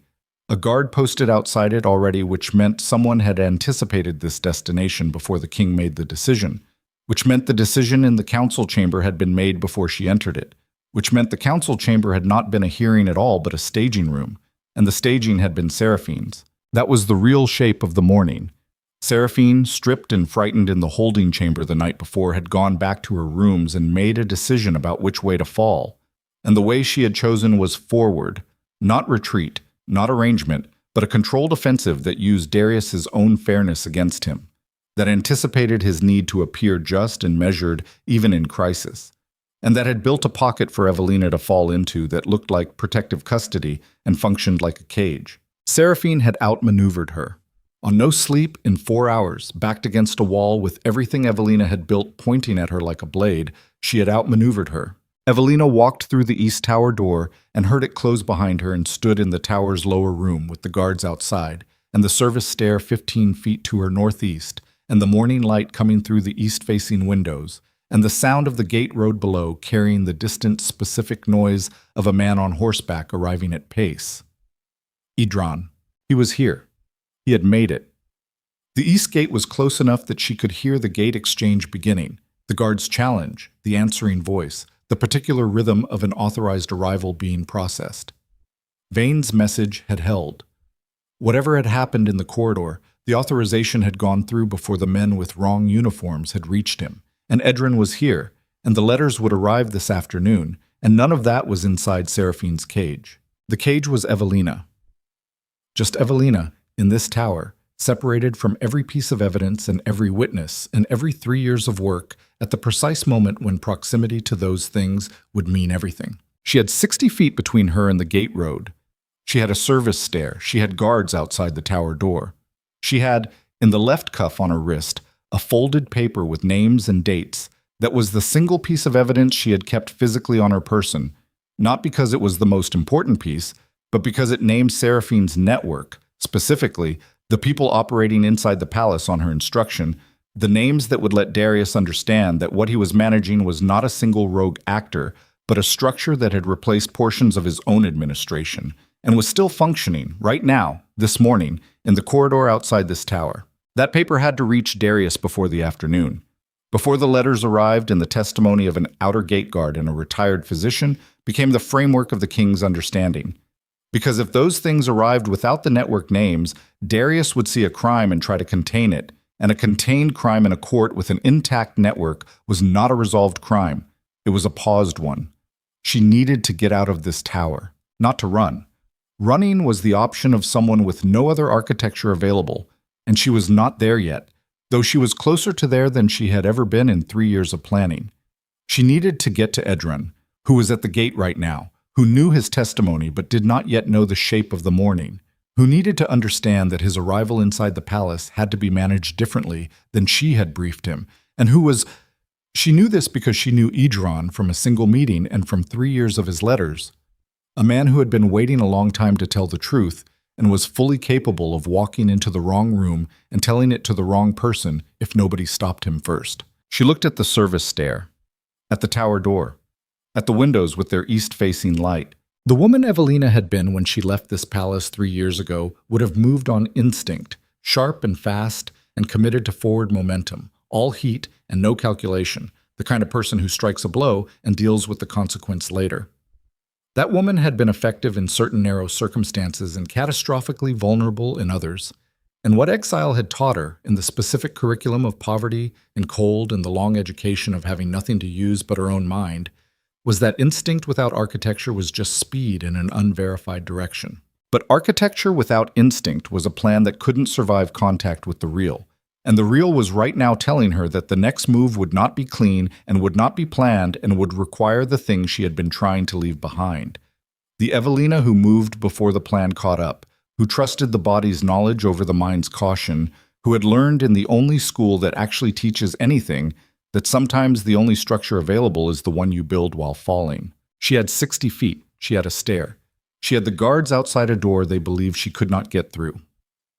They were wrong about the door. She had learned a great many things in 3 years. Some of them were about evidence and networks and the patient architecture of justice in a corrupt court. Some of them were considerably more practical. She crossed to the service stair. Behind her at the tower door, she heard the guard shift his weight on the stone, the small human sound of a person standing still for too long, adjusting, not alarmed, not yet aware that the woman in the room behind the iron door was no longer sitting in a chair waiting for the morning to happen to her. She had 60 feet. She had one chance. And the woman who stepped onto the service stair in that moment was not entirely the woman who had walked into the winter banquet the night before, measured, calibrated, the product of 3 years of careful reconstruction, and not entirely the woman she had been before exile, hot and certain and breakable in the specific ways of the undefeated. She was something that had not existed until this corridor, this tower, this morning that had bent the plan and forced the question of who she was when the plan was gone. She found out the answer one step at a time, moving down toward the stable passage and the gate road, and the man whose testimony was the last piece of a 3-year structure that was either going to hold or wasn't, with the sound of her own breath in the narrow stair and nothing else at all. The stable passage smelled of old hay and horse and the particular cold of underground stone that has never been warm enough to forget winter, and Evelina moved through it at a pace that was not quite running, because running produces sound, and sound in a narrow passage travels in both directions equally. 50 feet. 40. The passage curved northeast the way she remembered from the old documents, the curve that meant the gate road was closed, that the east gate's outer yard was just beyond the stone and timber of the passage wall on her right side. She could hear voices now. 2 of them, the specific back-and-forth cadence of a gate check, one voice asking and one voice answering with the careful precision of a man who has been coached on what to say and is saying it correctly. Edron. She came up the passage steps and through the stable exit into the outer yard, and the cold hit her like a flat hand. The full morning cold of a winter that had not yet decided how serious it intended to be, sharp and clean and indiscriminate. The yard was gray stone and mud, and the residue of last night's snow still sitting in the shaded corners where the morning light hadn't reached. The gate was 30 feet ahead. 2 gate guards, 1 horse, 1 man dismounting with the careful movements of someone who has ridden hard and is pretending he hasn't. She crossed the yard at a walk, not slow, purposeful. The pace of someone who belongs in the space they're moving through, which was the first and most effective form of concealment available in a place where everyone reads bodies before faces. The nearer gate guard turned at the sound of her footsteps. His hand moved toward his sword belt by reflex and stopped when his eyes caught up with his instinct. A woman in dark blue silk, no weapon, no alarm in her face, moving with the authority of someone who has every right to be exactly where she is. Lady Thorne, Edron said.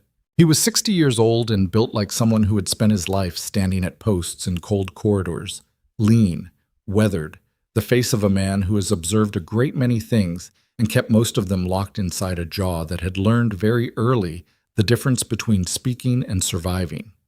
He held his horse's reins in one hand and looked at her with eyes that had been waiting for this moment for 3 years and were now receiving it with the specific wariness of a man who knows that the thing he has been waiting for arriving does not mean the waiting is over.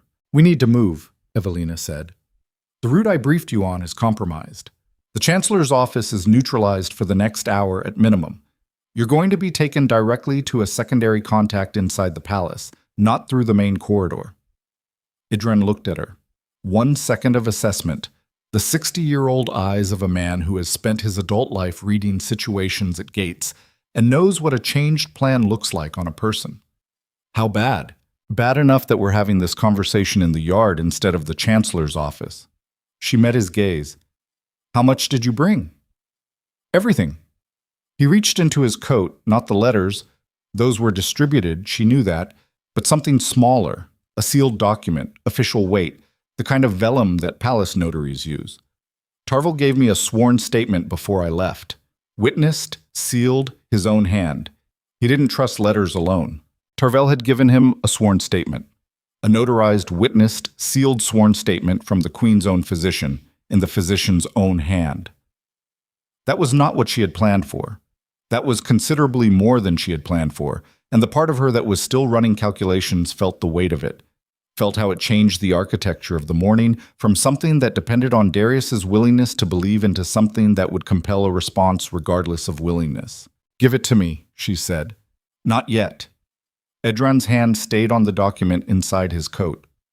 "I was told, by a man I trust more than most, that you were being held in the East Tower by the King's order. I was told to wait at the gate for further instruction. You arriving through the stable passage tells me the instruction changed. I need to know who changed it." "I changed it."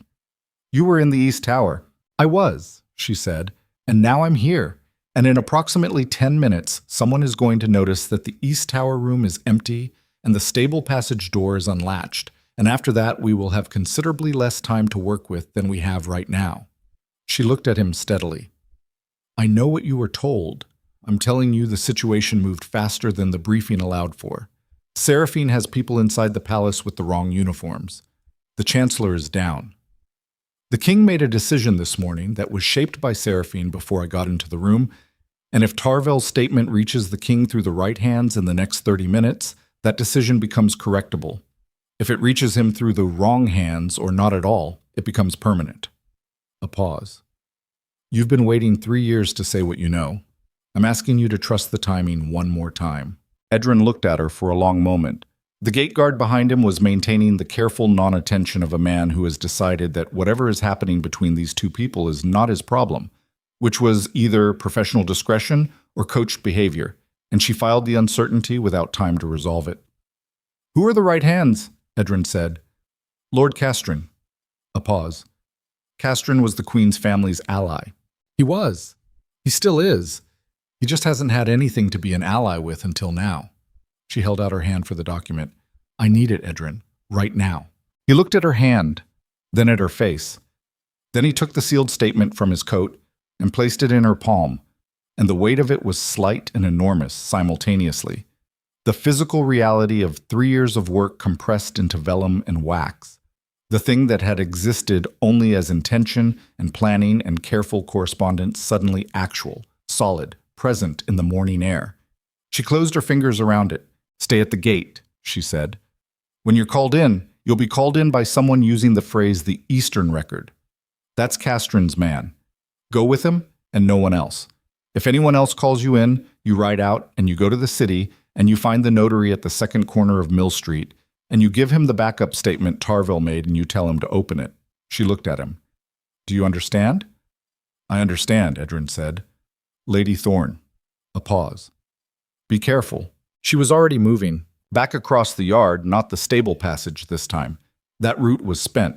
The door would be noticed. She moved along the outer wall toward the palace's northeast corner, where the old construction joined the new, and the join had never been quite right, where there was a ground floor window that the palace groundskeepers used for equipment access, and that was latched rather than locked because nobody in the current administration had thought to check it. Because the people who know a building's weaknesses are always the people who built the later parts over the earlier ones and assumed the earlier ones were someone else's problem. The window gave on the second attempt.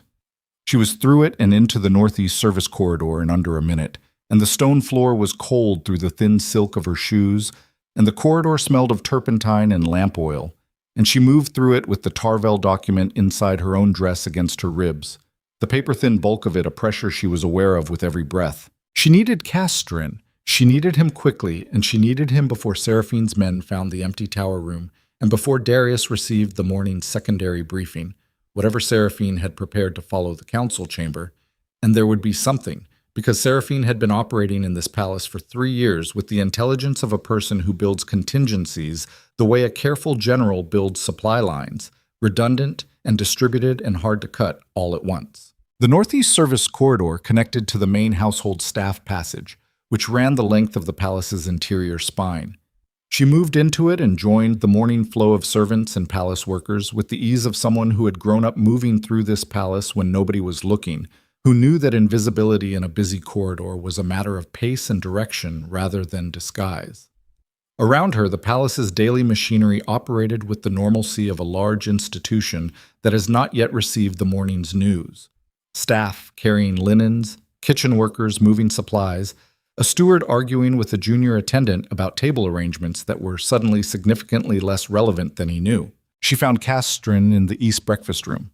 He was alone, which was either coincidence or design, and his face, when he looked up and saw her, told her it was design.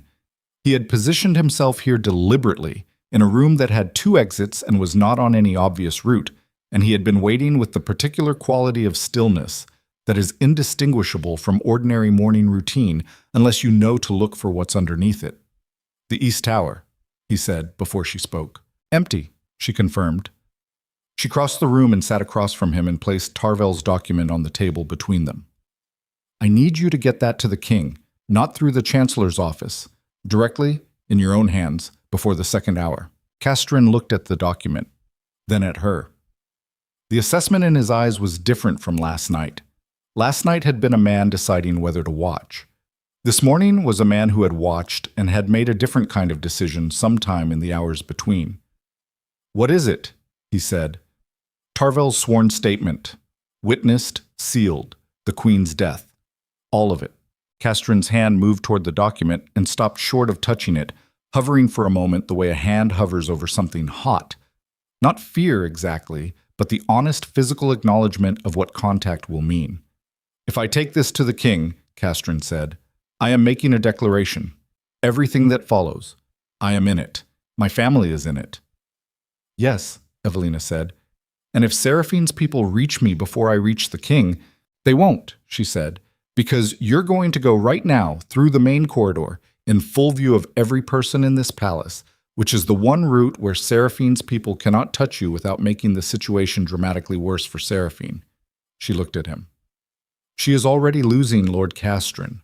She lost it this morning in the council chamber. She doesn't know it yet because she thinks she's caged me, but the cage is in the wrong part of the palace and the evidence is still moving. What she needs right now is time and quiet."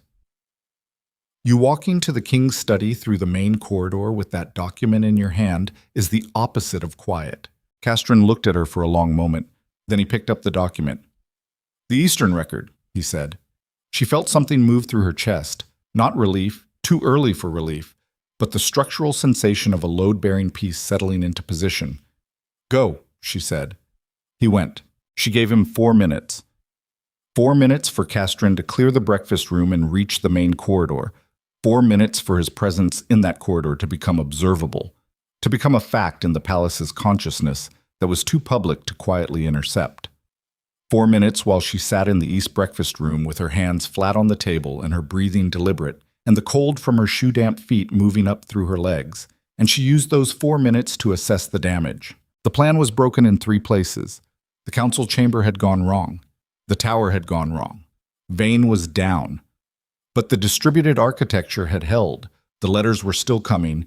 Edrin was at the gate with backup testimony, and Castron was now moving through the main corridor with Tarvel's statement, which was more than she had built for, which meant the broken pieces had, by a specific and unplanned grace, revealed something better underneath them. The question was Seraphine. Seraphine knew the tower was empty. She would know within minutes if she didn't already.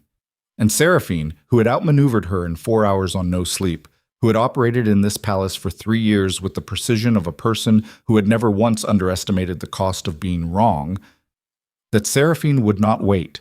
She would not manage. She would act, and act fast, and act in the direction of the last leverage she had, which was the king. Evelina was on her feet before the thought finished. She moved through the breakfast room's second exit into the adjacent corridor and turned toward the king's study at a pace that was finally, for the first time this morning, running. She heard them before she saw them. The main corridor, 40 feet ahead of her, had a sound. Not the normal morning sound of palace traffic, but the compressed, urgent sound of people stopping, of movement interrupted, of the specific social alarm that spreads through a crowd before anyone can articulate why. She turned the last corner and saw it. Castron was 20 feet from the king's study door. 2 men in wrong uniforms were between him and the door. Not weapons drawn. Too public for that. The corridor was occupied. There were witnesses on 3 sides. Even Seraphine's network had limits in daylight in a populated corridor. But the men's bodies were positioned with the specific deliberateness of a blockade, and Castron had stopped with the document in his hand and his face carrying the expression of a man who has decided exactly how far he is willing to go and is about to find out whether that's far enough. "Lord Castron," one of the men said, "the Chancellor requires your presence, urgently. This way." "The Chancellor," Castron said evenly, "is currently indisposed. He has recovered. This way, my lord." Evelina was moving through the crowd before the second sentence finished. People stepped aside, not from knowledge of the situation, but from the quality of her movement, the specific, purposeful speed of a person in a corridor who has already decided that the people in their way are a secondary problem. She came up alongside Castron and looked at the 2 men in front of them, and they looked at her, and for a moment the 4 of them stood in the main corridor of Moonfang Palace in the morning light, with the document between them and the king's study 20 feet away. And the entire palace, it seemed, compressing itself into the 14 feet of stone floor that separated them from the door. "Move," she said. Not to the men, to Castren. He understood her immediately. The kind of understanding that doesn't require explanation, that lives in the body's knowledge of a moving situation rather than the mind's processing of it. He moved left, one step, creating a gap, and she moved into that gap and through it, past the first man's reaching arm. She felt the grab, felt the fingers catch the silk at her shoulder and heard it tear, a clean ripping sound. And she was through, one step, two steps, the king's study door in front of her. The second man caught her arm. Proper grip this time, both hands, the grip of someone trained to stop a moving person, and the physics of it pulled her back half a step, and she turned into it instead of against it, into the grip, rotating, the momentum of the turn breaking the angle of the hold, and her left elbow connected with his sternum, and the air went out of him in a single compressed sound, and the grip released. She hit the study door with her open hand. 3 sharp impacts, not knocking, the sound of urgency, the sound of something that cannot wait. My Lord King, Lord Castren is in the corridor with Tarvel's statement. He is being blocked by 2 men in unauthorized palace uniforms. I need you to open this door. Silence. 2 seconds. 3. The 2 wrong uniform men were moving toward her. Castren had put himself between them and her, 60 years old and carrying the document against his chest with both arms, like a man who has decided this is the thing he is protecting. And his face was the face of a person who has finally found what they were looking for and is not going to let it go. The door opened. Darius stood in the frame. He had heard everything, the corridor noise, the impact, all of it.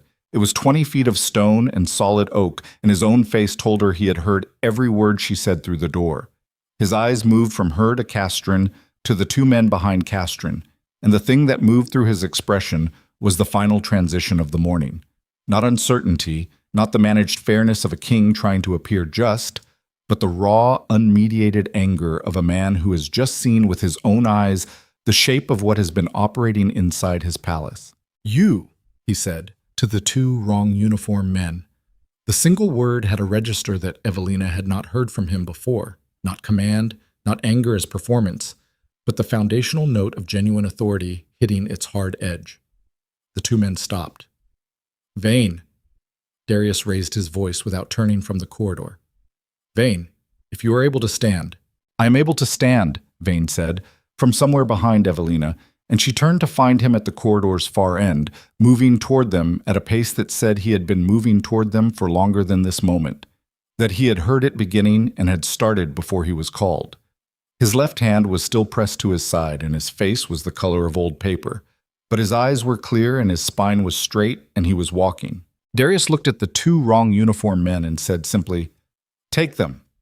And the 4 palace guards who had been stationed along the corridor and who had been watching the developing situation with the professional paralysis of men waiting for authorization moved simultaneously, and the authorization had arrived.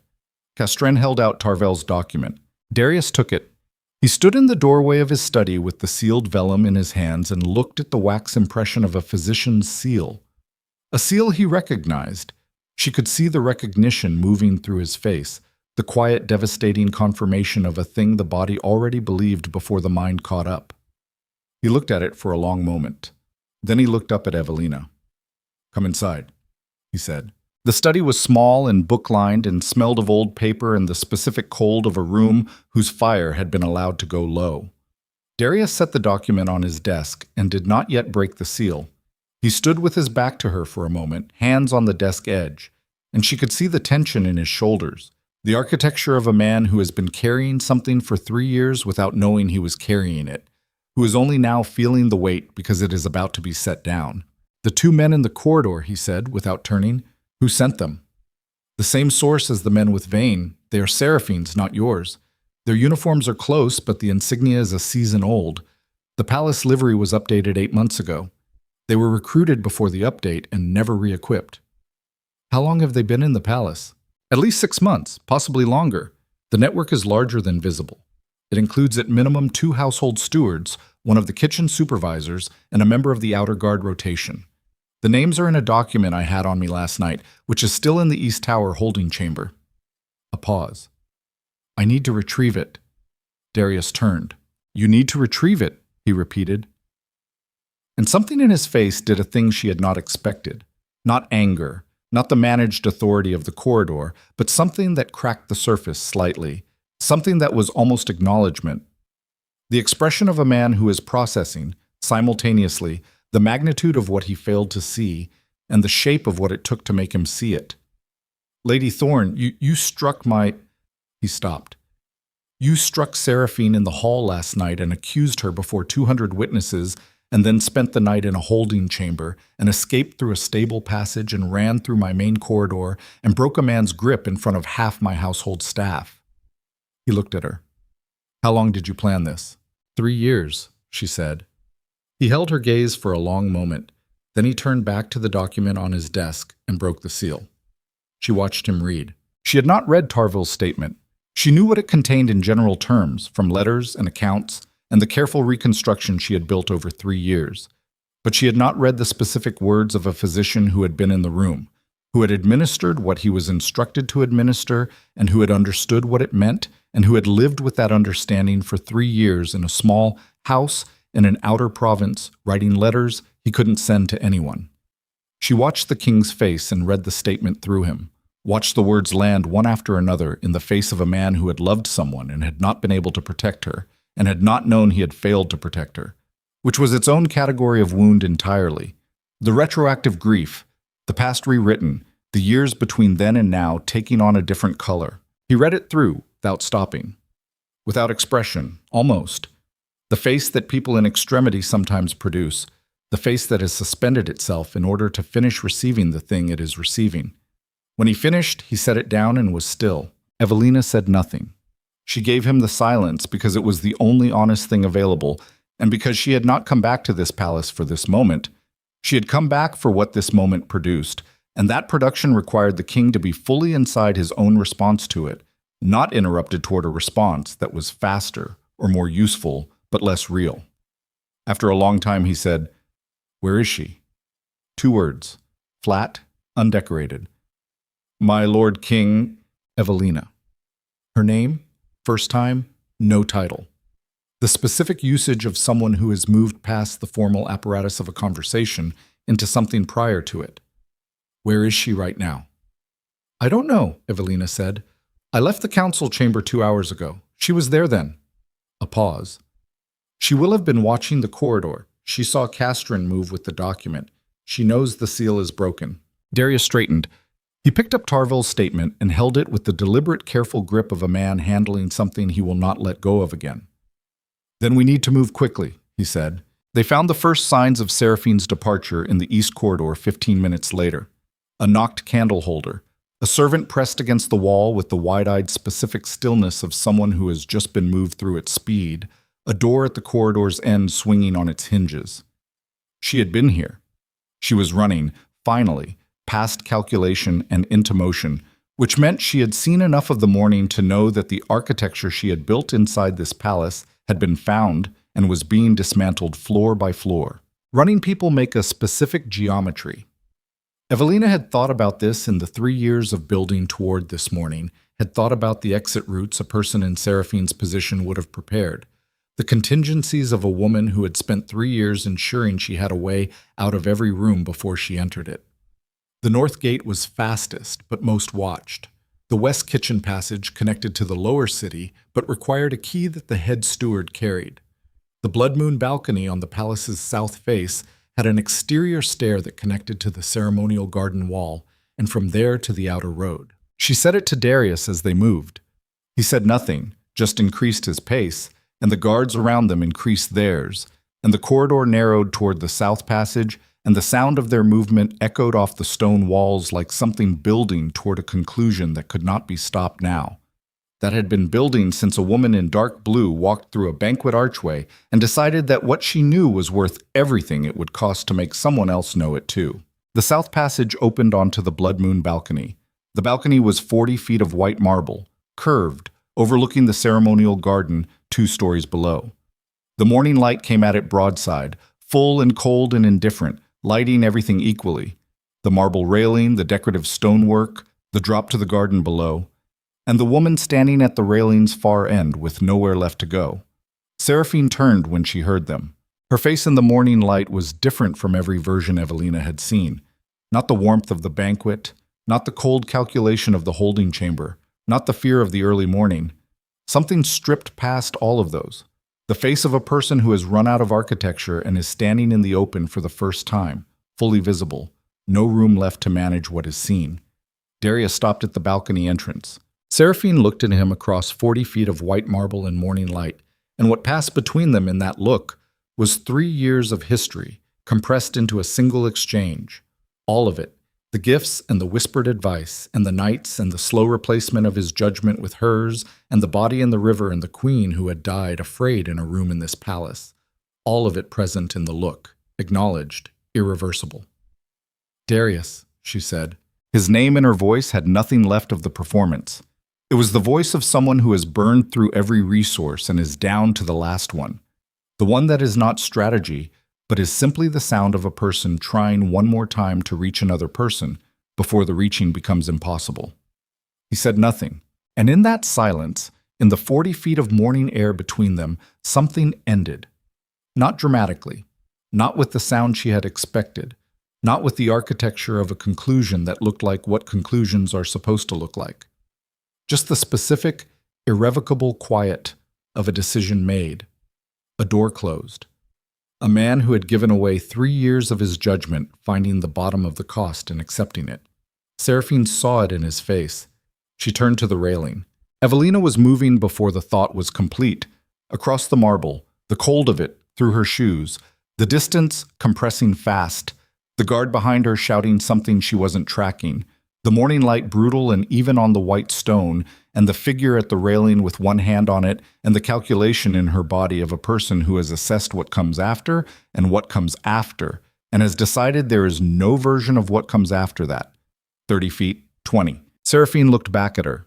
In that look, in the last distance between them, there was something that Evelina had not prepared for and would not have known how to prepare for. The specific recognition in Seraphine's eyes of a woman who had been looked at and seen completely, who had been understood in the precise and merciless way that a person is only understood by the one person who is paying full attention and who knew that this was the last moment of being that understood, and who was choosing, even now, in the last available second, to be something other than what she had been. The railing was at her back. Evelina reached the last 10 feet, and the world stopped on the edge of the marble, on the edge of the morning, on the edge of a choice that was no longer hers to make. The railing held. That was the first fact, cold, physical, absolute. Seraphine's hands were on it, and the marble was solid under both their feet, and the drop to the garden below was still there, still real, still the same 2 stories it had always been. But the railing held and the moment held with it, trembling at its own edge, and Evelina's hand closed around Seraphine's wrist in the last available second with the grip of someone who has made a decision faster than thinking allows. Seraphine looked in the hand on her wrist, then at Evelina's face. The morning between them was very quiet. Behind them, Evelina could hear the guards stopped at the balcony entrance, could hear Darius's voice saying something in a low register that kept them back, could hear the palace breathing around this moment the way large things breathe around small ones, indifferently, continuously, the world persisting with its usual lack of ceremony. "Let go," Seraphine said. "No," Evelina said. It was not a word she had planned to say. It was not part of any architecture she had built in 3 years of careful construction. It arrived from somewhere prior to planning, from the part of her that had watched Marta carry a trembling tray across a crowded hall and had decided, before the decision was even conscious, that the cost of looking away was higher than the cost of looking directly. The same part, the same reflex, dressed differently, but the same root. Seraphine's wrist was thin in her grip, thinner than she expected, the bones of it like something made for a smaller person, and beneath the skin the pulse was going very fast. The honest biological report of a body that had been running on will and strategy for 3 years and had finally reached the place where will ran out, and what was left was just the body's animal insistence on continuing. "There's nothing left," Seraphine said. Her voice was not performing anything. It was the voice that exists under every voice, the one that has no register except true. "You understand that. You took all of it." "I took back what was stolen," Evelina said. "That's different. Is it?" Not a question. The flat, exhausted statement of someone who has stopped distinguishing between categories because the categories no longer feel relevant to the experience of standing on a marble balcony with nothing on the other side of the railing but air. Yes, Evelina said. It is. And you know it is. Because you built this. All of it. The treasury diversion and the network and the queen. You built it knowing exactly what you were taking and from whom, and the knowing was part of it, Seraphine. The knowing was the architecture. Seraphine looked at her for a long time, and something moved through her face in that looking, not guilt, which was too simple a word for whatever lived in the expression of a person reviewing 3 years of choices from the position of their consequences, but something more complicated and more honest than guilt. The specific human experience of arriving at the end of a long road and understanding, finally and completely, where the road actually went. I survived, Seraphine said. That is what I did. I found the mechanism by which this place works, and I operated it. Every person in that palace has done the same thing, every one of them. The difference is they were born to a position that made the mechanism available, and I was not, so I built a position. Her voice was very quiet. You want to tell me that's wrong? I know it's wrong. I have always known it's wrong. The knowing doesn't change the fact that the cold is real and the hunger is real, and the people who tell you to find another way have never been cold and hungry simultaneously. Evelina said nothing. I am not asking for your forgiveness, Seraphine said. I am not asking for anything. I am telling you that I knew what I was doing, and I did it because the alternative was to disappear, and I was not willing to disappear. A pause. The pulse under Evelina's fingers had slowed fractionally. The girl by the fountain. That is the one I cannot. That is the place where the mechanism went somewhere I cannot follow it back from. I have tried. She stopped. I have tried. The balcony held them. The morning held them. Behind them, Darius had gone very still, and the guards were still, and the whole machine of the palace had arrived at this specific moment of suspension that has no name in any political vocabulary. The moment after everything has been said, and before anything has been done about it, the moment that is entirely human and cannot be managed or archived or officially recorded. Evelina held Seraphine's wrist. She thought about what it costs to pull someone back from an edge. Not the physical cost. That was nothing. A grip, a second. The other cost. The cost of saying that the life of a person who has done the thing Seraphine has done is worth the pulling back. The cost of that position, which was not forgiveness and was not absolution and was not the erasure of anything that had been done, but was simply the refusal to let the accounting close on those terms. In that way, on a marble balcony while the morning went on indifferently outside the palace walls. She had not come back to this palace for justice. She had told herself she had. 3 years of building toward accountability, toward exposure, toward the moment when the truth would become undeniable and the mechanisms of a kingdom would redirect themselves toward what was right. She had called that justice, and she had not been wrong to call it that. But underneath the justice, underneath the 3 years of architecture and patience and the controlled burn of a grief she had not allowed herself to fully feel, because feeling it would have taken her off the path she needed to stay on. Underneath all of that was something simpler and older and less speakable. She had come back because she had been the person who built the path that brought Seraphine inside the palace. Not directly, not intentionally, not with any awareness of what Seraphine was or would become. But she had been at court when the queen was alive, and she had seen certain things, and said nothing because she was 28 and ambitious and calculating her own position. And when she left, when she was removed, she had understood only gradually in exile, in the long education of having nothing to do but think, that the silence she had maintained in the years before her removal had cost something. She had not caused what Seraphine did, but she had been in the building when the foundation was being laid, and she had not looked at the foundation, and that was a weight she had been carrying alongside everything else. Come away from the railing, she said. Seraphine looked at her. Come away from it, Evelina said again. Not for me, not for the king, for the girl by the fountain who deserves a trial with your name in it and your face in the room and your voice saying what happened, not a balcony, not an ending that closes the account before it's fully opened. Her grip on Seraphine's wrist was steady. You said you built a position because you refused to disappear. Don't disappear now, not like this. The morning was very still. Seraphine looked at the garden below, then at Evelina.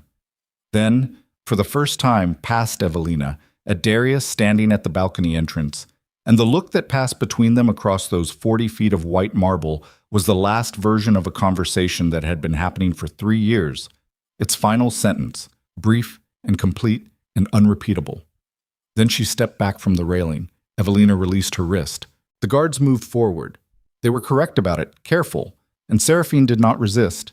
She walked with them with the straight-spined posture she had carried through 3 years of this palace, the last thing she had that was entirely hers, the body's insistence on dignity when everything else has been stripped.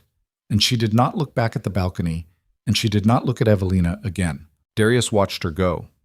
He stood at the balcony entrance until the sound of footsteps faded down the south passage, and then he was quiet for a long time, in the way of someone who is not deciding anything but simply allowing the end of something to be fully ended before moving through to what comes next.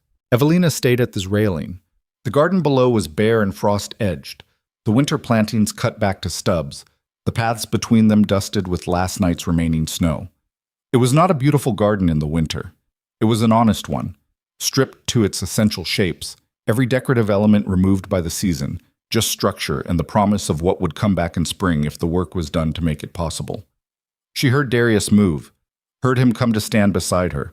They stood at the railing together for a moment, two people who had been moving very fast for a very long time, allowing the stillness. "I ordered you to the East Tower," Darius said. "You did. And you went through the stable passage." "I did." He was quiet for a moment. Then, in a tone that was not quite anything she could name, not amusement, not anger, something stripped of both and sitting below them, "Was there anything in the past 12 hours that went the way you planned it?" "Very little," she said. "And yet," she agreed. He turned to look at her. She turned to look at him. The morning light was full on both their faces now, the honest, unflattering light of a winter morning that shows everything equally and flatters nothing. And in it they looked at each other the way people look when the theater is finally over, and what's left is just two people trying to see each other clearly. "Tell me what you need," he said, "to finish this correctly. The network names, the witnesses, the administrative process. Tell me what you need, and I will ensure you have access to it." She had waited 3 years to hear those words from this man. She had planned for versions of them, had built toward a scenario in which they would be spoken, had constructed the entire elaborate architecture of the past 12 hours as the mechanism by which those words would become available. And now that they had arrived, she found that they landed differently than she had expected. Not as victory, which was a word that had always felt too clean for what she was doing, but as the beginning of the next long piece of work. "The network names are in the East Tower holding chamber," she said. "My coat, inner lining. There's a folded document that lists everyone in the palace on Seraphine's instruction with their positions and the nature of their involvement. Some are minor, people who looked away, or passed messages without understanding the full scope. They should be assessed individually, not collectively." A pause. "The Treasury records will need a full audit, not just the Widow Fund, all of it, 4 years, because the Widow Fund is the piece I can prove, and it is not the only piece." She looked at the garden. "The families who lost daughters, Heron's family, and at least 2 others, they deserve to have someone speak to them directly. Not a messenger, not a written notification, someone who can sit with them and answer questions." "I'll go myself," Darius said. She looked at him. "You should." He held her gaze. "I failed them," he said. Not as confession, as statement. The flat, honest accounting of a man who has accepted a ledger entry and is not going to argue about what column it belongs in. "I failed them because I chose not to see what was in front of me. I had reasons. They are not sufficient." "No," Evelina said. "They're not." He nodded. He had the expression of a person receiving a cold, clean thing and finding, against expectation, that it is easier to bear than the warm, complicated alternative would have been. "And you?" he said. "What do you need?" The question surprised her. Not its existence. She had thought about the question of what came after, had given it some consideration in the abstract way that people give consideration to outcomes they don't fully allow themselves to believe in. But its specificity.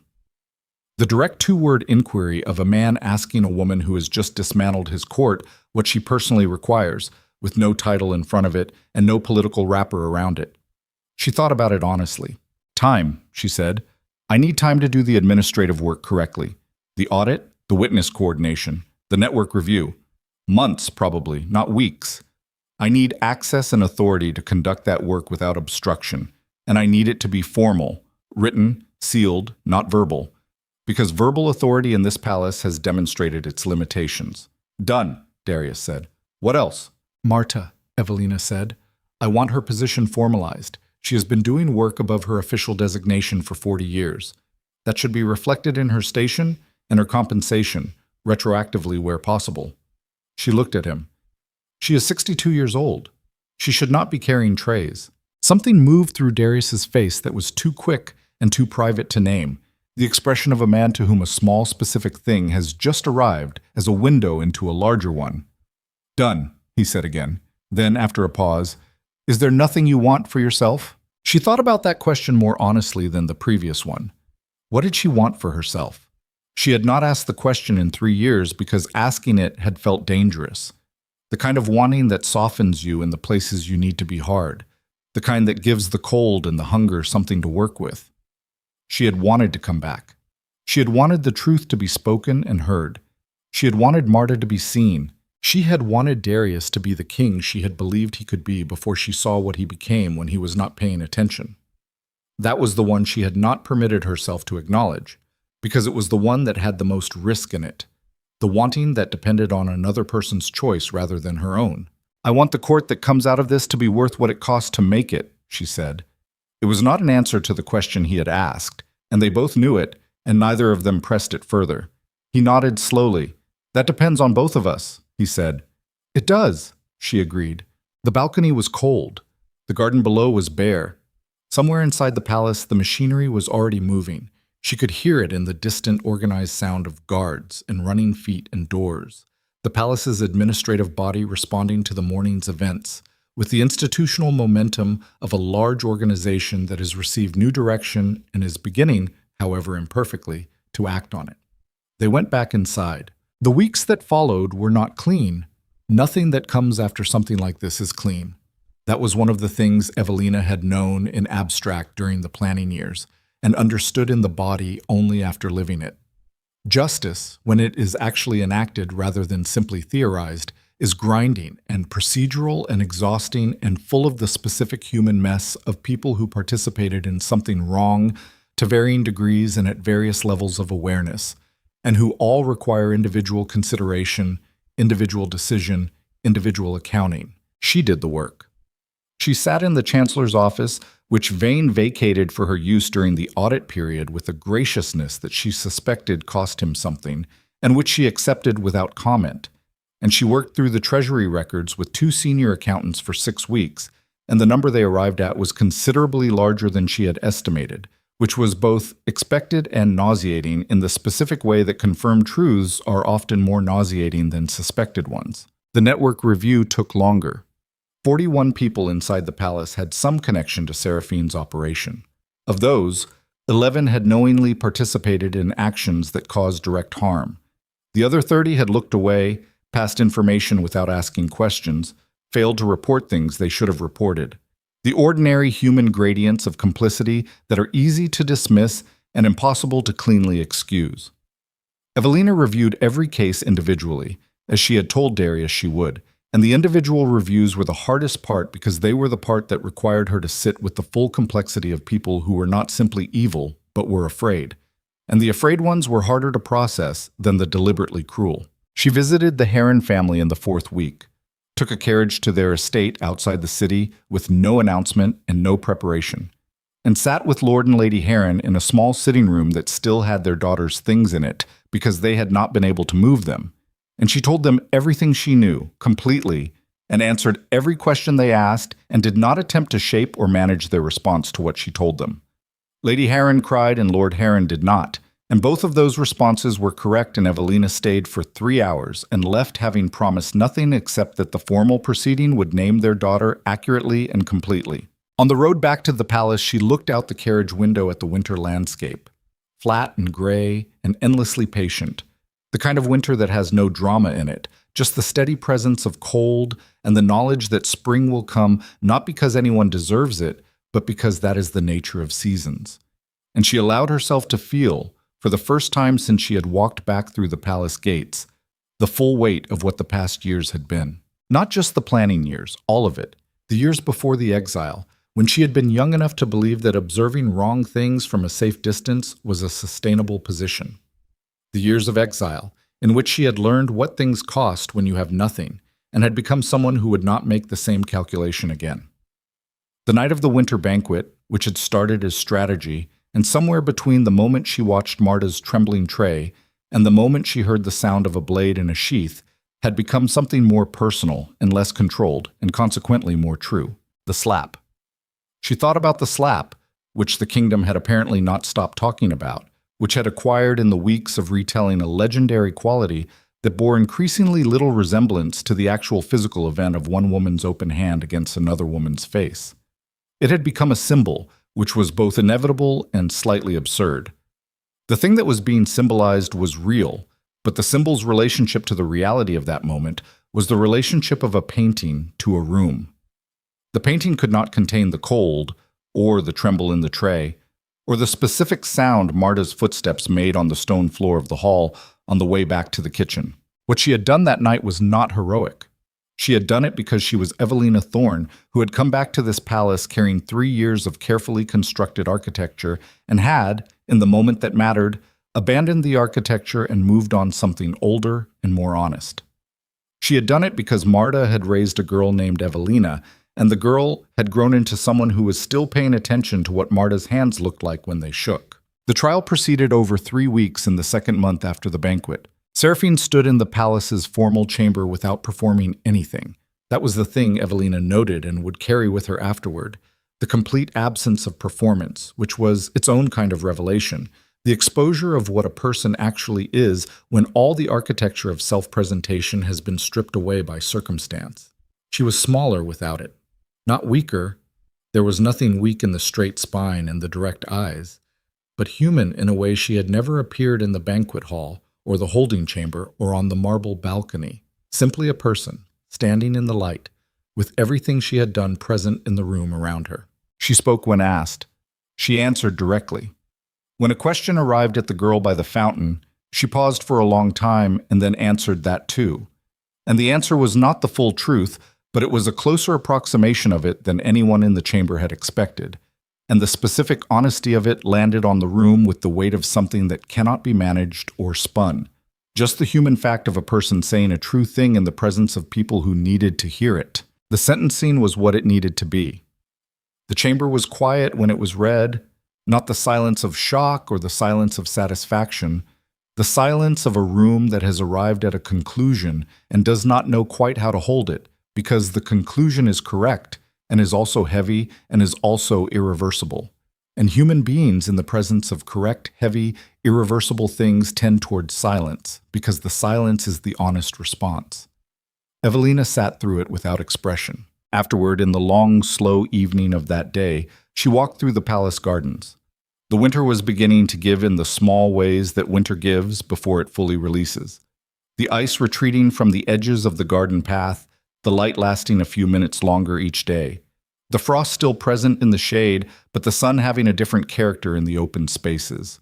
The bare structures of the garden were the same structures she had looked at from the balcony on the morning of the crisis, but walking among them was different from looking down at them.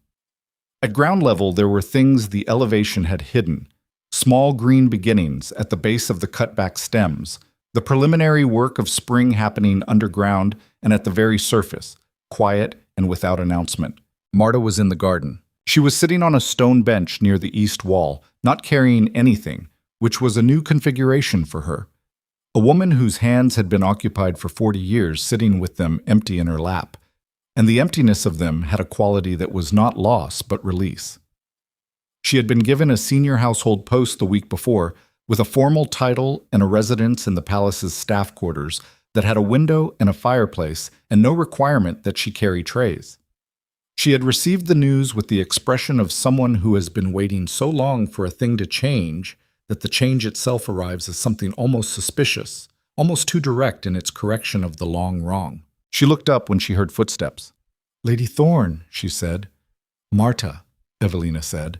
She sat on the bench beside the old woman without invitation or formality, because the category of interactions that required either had never applied to them and was not going to start applying now.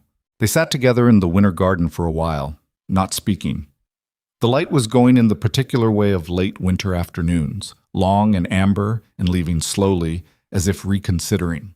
The small green beginnings at the base of the stems were not visible from the bench, but Evelina knew they were there, which was enough. "She was afraid," Marta said finally. Not as justification. As observation. The things she had been sitting with on this bench, working through in the way that people who have a long history of paying attention work through things. "Yes," Evelina said.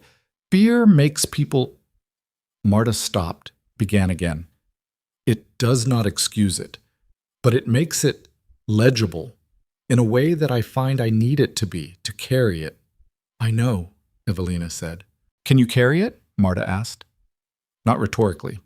Directly, with the specific quality of someone who has known the person they are asking for a very long time and is asking the real question. Evelina thought about it. She thought about the balcony and the wrist and the grip that had been neither strategy nor architecture, but simply the oldest reflex she had, the one that had gotten her into this palace in the first place. On a night years ago, when a girl named Evelina was small and cold, and someone had decided without being asked that her life was worth tending. She thought about 3 years of exile and the specific loneliness of having a purpose, but no one to share the purpose with, and the way that loneliness had sharpened her in some places and opened something in others, and how she was not sure yet which of those changes were the ones she would keep. "I'm learning to," she said. "That will have to be enough for now." Marta nodded. It was the nod of someone for whom that answer is sufficient, not complete, not resolved, but sufficient in the way that honest, ongoing things are sufficient, the way a garden in early spring is sufficient even when most of what you planted is still underground, and you are operating mostly on the knowledge of what seeds look like and the experience of having seen them come up before. They sat together until the light finished going,